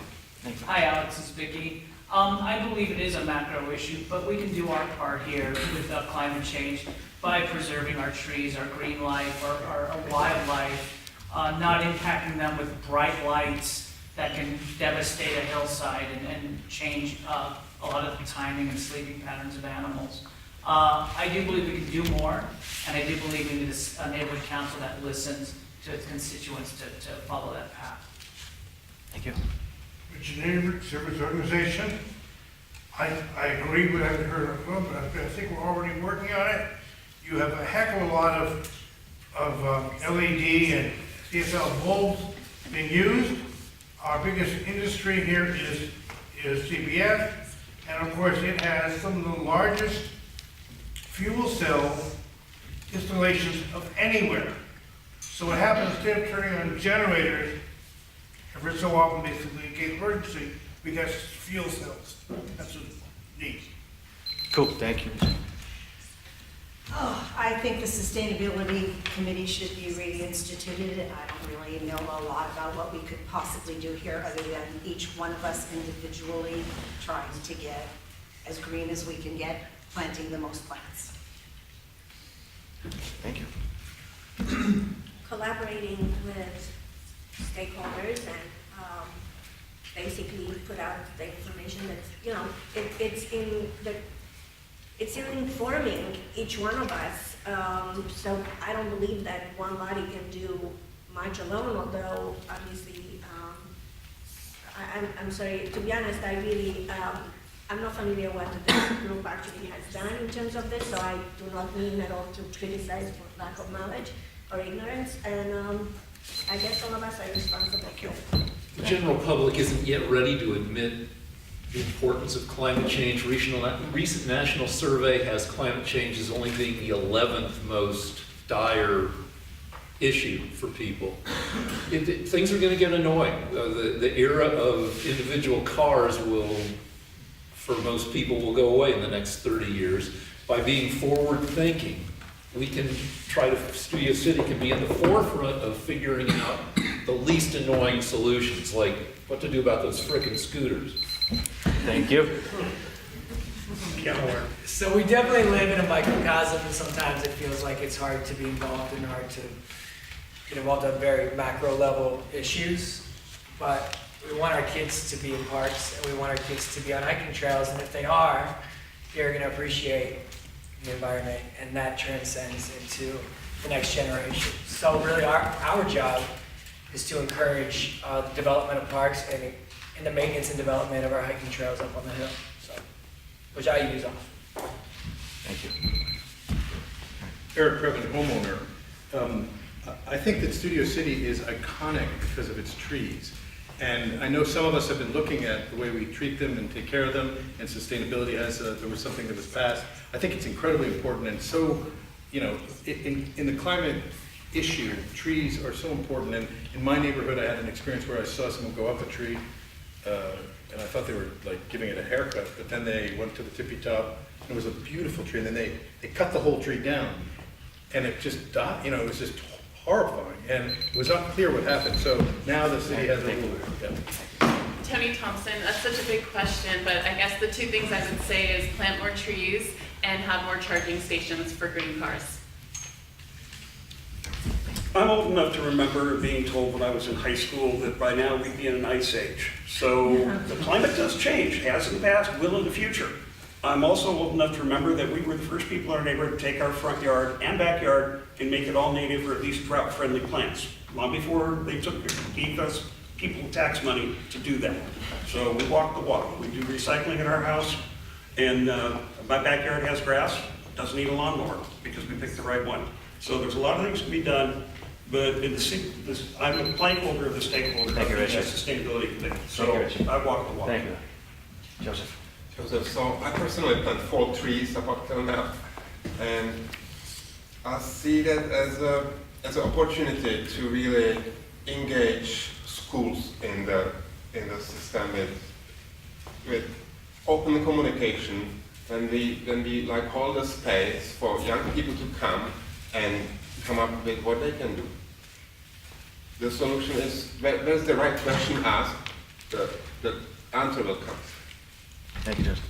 Climate change is real, it's man-made, it's turned me into a single-issue voter on a federal level. But this is a prime example of, it's one of those things that we all agree, like we want less cars on the street. Well, then scooters are an alternative, but we don't like the scooters. We gotta kind of give a little bit there. The Sustainability Committee has been going. Brian Carroll's been chairing it, he's been doing a great job. He does have a Trump supporter on his committee, which I find a little odd. But other than that, Brian's been doing a great job on it. And obviously this is an issue that goes far beyond the SCNC. So as stated before, this is a macro problem, but the people who are on the forefront of it are Los Angeles and California. And as I am the chair of the Sustainability Committee with people who are also much smarter than me, and to answer a previous question of a lot of different kinds of points of view to bring a gravity or weight to that committee, we can have a frontline defense to be able to influence the policy that comes out of Los Angeles itself. And it goes beyond just planting a bunch of trees, I will say. Climate change is an extremely important issue in this age, and I agree with Brian that it does go far beyond planting a lot of trees. I think we need to make as much noise about it as we can as a community, and we need to try to affect City Hall, and as a result of that, maybe further out. We're already doing a lot just as a state, but we need to just get louder. All right, thank you. And we're back to the top of the key. Oh, with that, everyone, I'd like to thank you, everyone. Some of the questions I didn't get to, some of the questions were soaked up into some other questions that were asked. Some are very pointed for the board itself, which we'll get some answers to as well. With that, though, half an hour remaining, 15 people here, 2 minutes apiece. Let me grab a name, and you guys can make your closing arguments. Use your 2 minutes, don't use your 2 minutes. It's up to you. And again, we will start Nancy Kramer.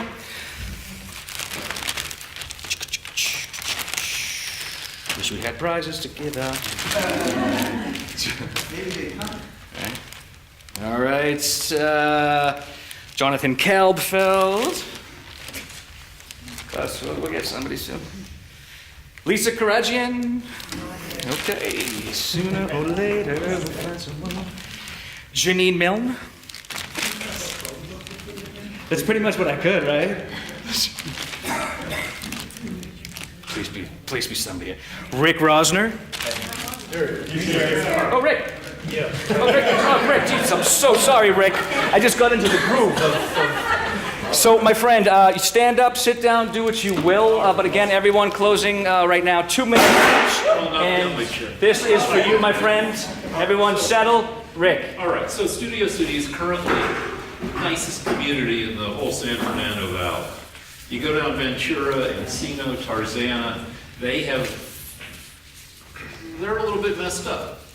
And we have immediate issues of a 1 to 3 year time frame, bringing in more restaurants, staying hip, being popular with young people and all the bars along Ventura. And then we have issues for the medium future of 5 to 7 to 10 years from now. And things are changing fast, and we have to be forward thinking, which means looking, as I keep saying, at tech problems caused by tech, at solutions brought by tech, to maintain our position as a place people want to live. Not only is Studio City is not just getting younger, it's also getting older, because when it costs $2 million to buy a house, that is somebody who's in his 50s or 60s to be able to afford the house. And as people live longer, by 2030, I'm guessing that 25% of the property in Studio City will be owned by people 80 or older. And trying to maintain a vibrant community with all the changes we'll be facing is going to be tough, and we have to start thinking about the future. Thanks. Thank you. And everyone, I'll throw up a finger for the 1 minute mark. I didn't do that with you, Rick, but thank you, just so you guys know. So, Adam. Again, Adam Summer. I've spoke quite a bit tonight, so I'll keep it kind of short. I'm really excited to be involved, really excited to advocate for the community. I loved how tonight went, actually. Everybody stayed, and everybody seemed like they really enjoyed it. I hope the neighborhood council meetings will be like that. And in a lot of ways, they already are. You have a lot of people who are excited about our community, including myself, who have young kids, who have family in the area, who haven't had a chance to be this involved on such a ground level. So I'm excited. If you get a chance to vote for me, I appreciate that. I'll do my best to engage my pocket and expand that pocket around me. So thank you. Rock and roll. Eric Priven, homeowner and longtime resident of Studio City.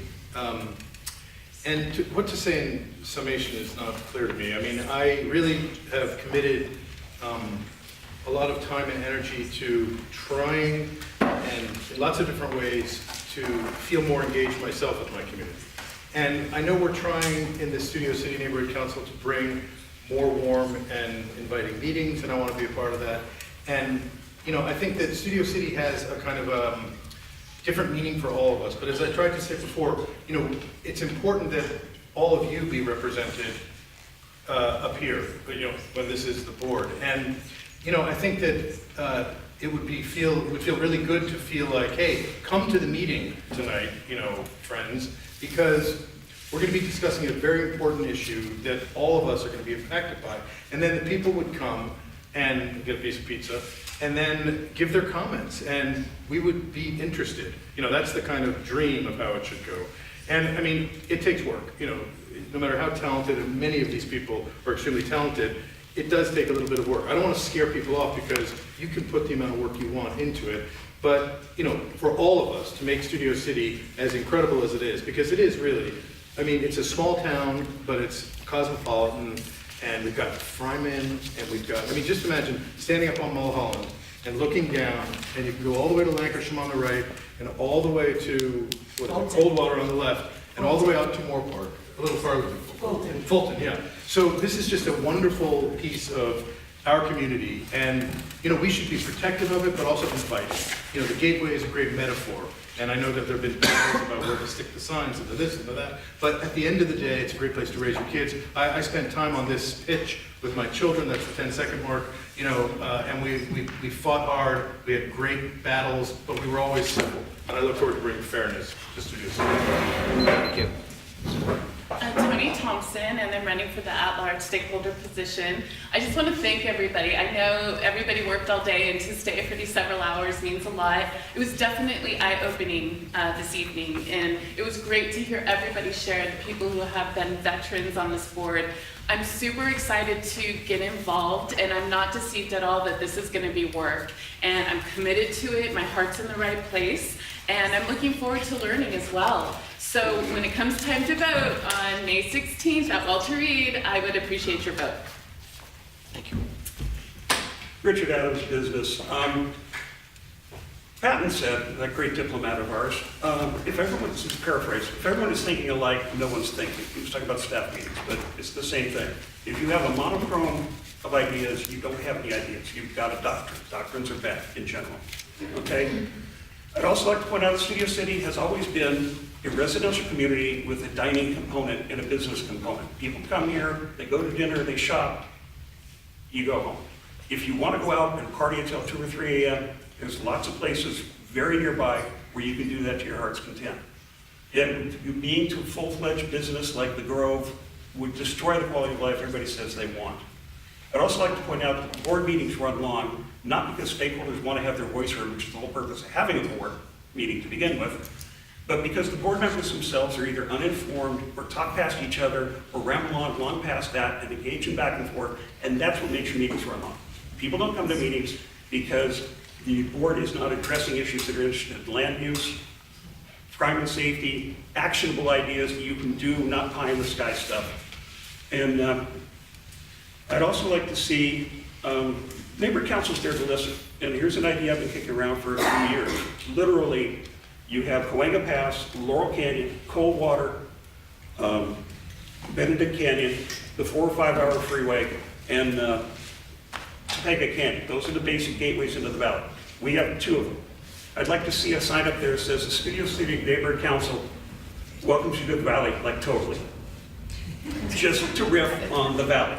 Same reason that the picnic is called the Totally Awesome Summer Picnic. We're the studio area, we might as well engage in that.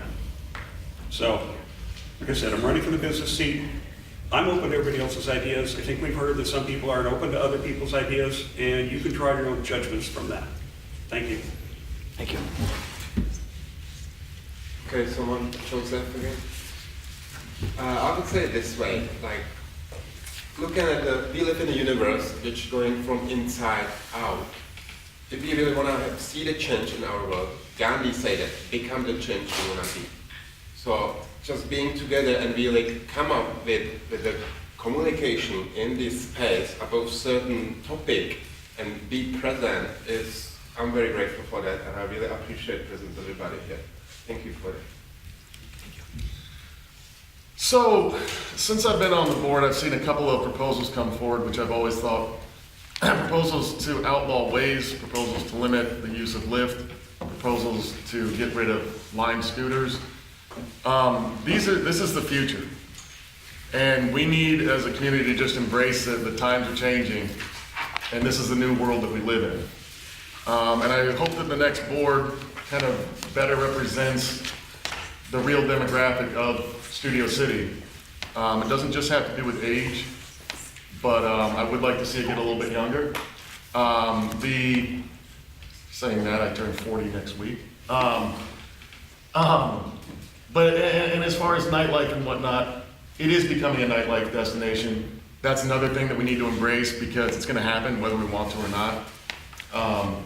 And I hope in the coming years that we can have meetings where, the only time you really get people to come out is if you have some crazed anti-homeless idea. I hope that the homeless committee can stay intact and change hearts and minds on that. And that's it for me. I'm going to stand up just to give more brevity to this.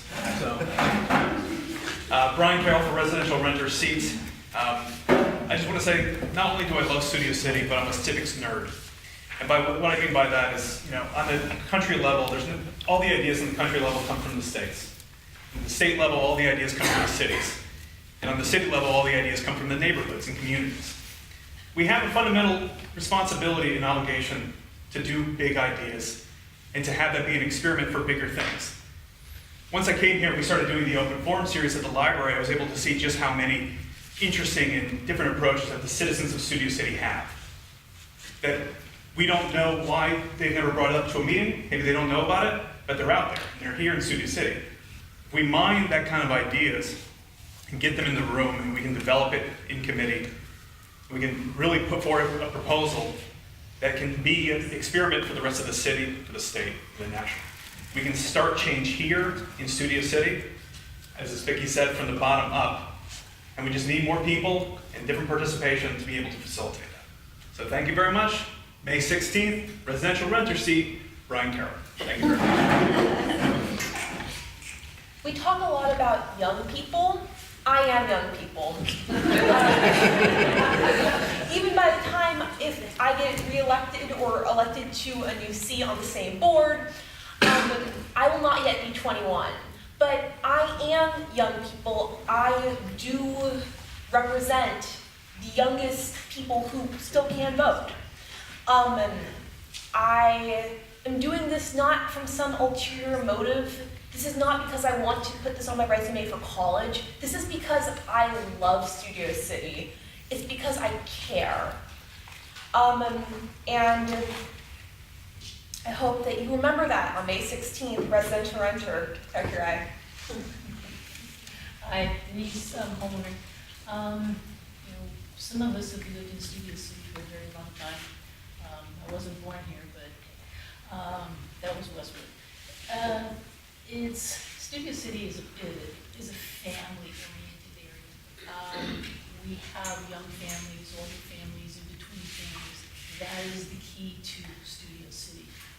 We need to bring everybody together and discuss what we want to see for the future. I can't tell you what you want for the future. I don't know what you want for the future. But if we sit down and talk and we get some new ideas and some things flowing, we can do a lot to maintain what we have and make it better. Alexis Steinberg, Service Organization C. I heard a lot of really great questions tonight, and I heard a lot of really great answers. It makes me really excited to be a part of Studio City's board. I've been part of this community for 30 years. When it was time for me to buy my first condo, I bought it 5 blocks away from my parents, still in Studio City. And I don't really plan on leaving because I love it here, and I think that the community is phenomenal. And judging by the questions that were posed tonight, I think that everybody really truly has a sense of community and concern for what Studio City stands for. And we're vibrant, and we're young, and we're changing. And real demographics was touched on, and I think that a younger perspective is always a great balance for what's been in existence here and what can change with the times to keep the charm, to keep the beauty, but to keep up with what's going on in the greater city. I'm a great negotiator, I'm a great listener, and I'm really excited to see what can come from this. And so I hope that when it's time for you to vote, Alexis Steinberg for a service organization seat. I really appreciate your support. I'm Alexis Vicky, and I'm on the employee seat for Studio City. Actually, I was born and raised in North Hollywood, and slowly but surely I came south, and I settled in Studio City 10 years ago. And over the last 5 years, we've had quite a tumultuous time. We've had a challenge in my specific neighborhood of our school, Harvard Westlake, posing an incredible threat to our neighboring hillside community. Luckily, through the help of Save Coldwater Canyon, which I'm a board member of, we were able to slow it down, if not stop it, which I believe we did, and we had a hand in that. These are all challenges in addition to our homeless problem. There has to be solutions. We have increase in property crime. We have traffic issues that still are plaguing our town. So what I would say is yes, I'm excited to hear all of these solutions that people are posing. It's exciting. I've never heard such a vibrant, even though we've got about a 50% participation today. The answers and questions that have been posed are just exciting, and I can't wait to be part of it. Again, I just want to impress upon everyone, we need to have our city respond to us. We do have people that are concerned, but when they repeatedly don't get what they want, they really do stop coming. And I'm hoping to be that liaison, to reconnect that link that I think has been fractured. And with these ideas that you've heard, I'm excited. So I hope on May 16th you'll come out and you'll vote for Alexis Vicky for the employees, self-employed seat. And thank you for coming out. Schneederberg, going for the service organization seat basically, and we get a lot of help even if you're not on the board. For example, I really like the idea that Melanie Winter did, doing this, the LA River Path was really a good thing with the frog gate. I like what Barry did basically in the beautification. It really improved things. We even have Amber Sussman, who really supported her husband doing the homeless committee stuff. So I think that the whole thing is not just a board, it's a whole community. And I think we're doing well, but we can do better. Well, I want to let you know that the board that I served on for 8 years, we stopped many, many, many changes that would terribly affect us now. One of which Alex has just mentioned. My board wrote a 350-page document answering and asking numerous questions relating to the Harvard Westlake parking facility. And we think that that is the reason that they couldn't answer those questions, and they decided to turn their back on that and purchase what I'm hoping is going to remain the green space that was spoken about by somebody down there. That green space is the only part of the valley that's left, that's along the river, that could, we really needed to stay as a green space. Harvard Westlake has said they might do that, but who knows? You never know what will happen later. They could try to change the zoning from agricultural to residential. You just don't know. So we need to be on top of all of that. It's not just old people and young people. It's your quality of life. And if you live near a bar that doesn't follow its rules, then something should be done about that. If you live near a place where it's too many people that live there with too many cars, because let's face it, we don't have a lot of ways to get out of this place, then where are those cars going to go? And it isn't just that they have to park on a residential street. It's how people perceive and how much noise they make of where they're going into these neighborhoods, or even on Ventura Boulevard. I live very close to Ventura Boulevard. The noise that we hear, and these are not bars, these are restaurants, and they are not following their CUPs, they're not following their CUPs, and that's why the neighborhood council needs to be watching and report it and get it something taken care of. The ones that are bars, Thank you, they Lisa. should stay open. Thank you, Lisa. So I'm gonna simplify a bit neurobiology into left and right brain, but I understand that every implementing ideas needs a practical, and it has a practical aspect of it. But I'm welcoming also an approach from the human element. So, you know, we care about issues, but we also have to care about each other. So I'm running because I want to show up and model that caring, whatever that issue is. I want to congratulate you to honor as a representative of the young here, Claire. Behind you, I believe there are wonderful parents who actually parented you quite well. So I'm hoping that I will actually, invite other parents to talk about raising children like you. And I mean it with all my heart. So what I'm hoping is if I am elected, that basically I'm getting emotional because,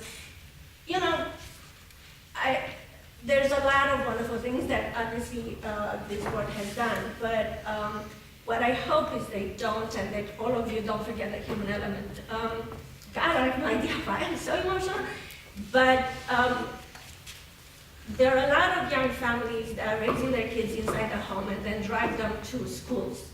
And we put a lot of effort into schools that put everything, and then we have parents angry at schools and schools angry at parents.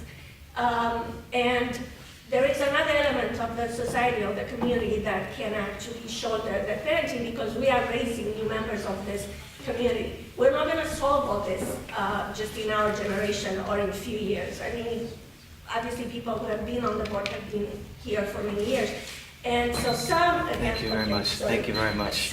You're all good. And with that, everyone, May 16th, 4 p.m. to 8 p.m., 4525 Irvine Ave, Walter Reed Middle School. Thank you for everyone for taking part in this. I appreciate all the questions. Thank you, everyone.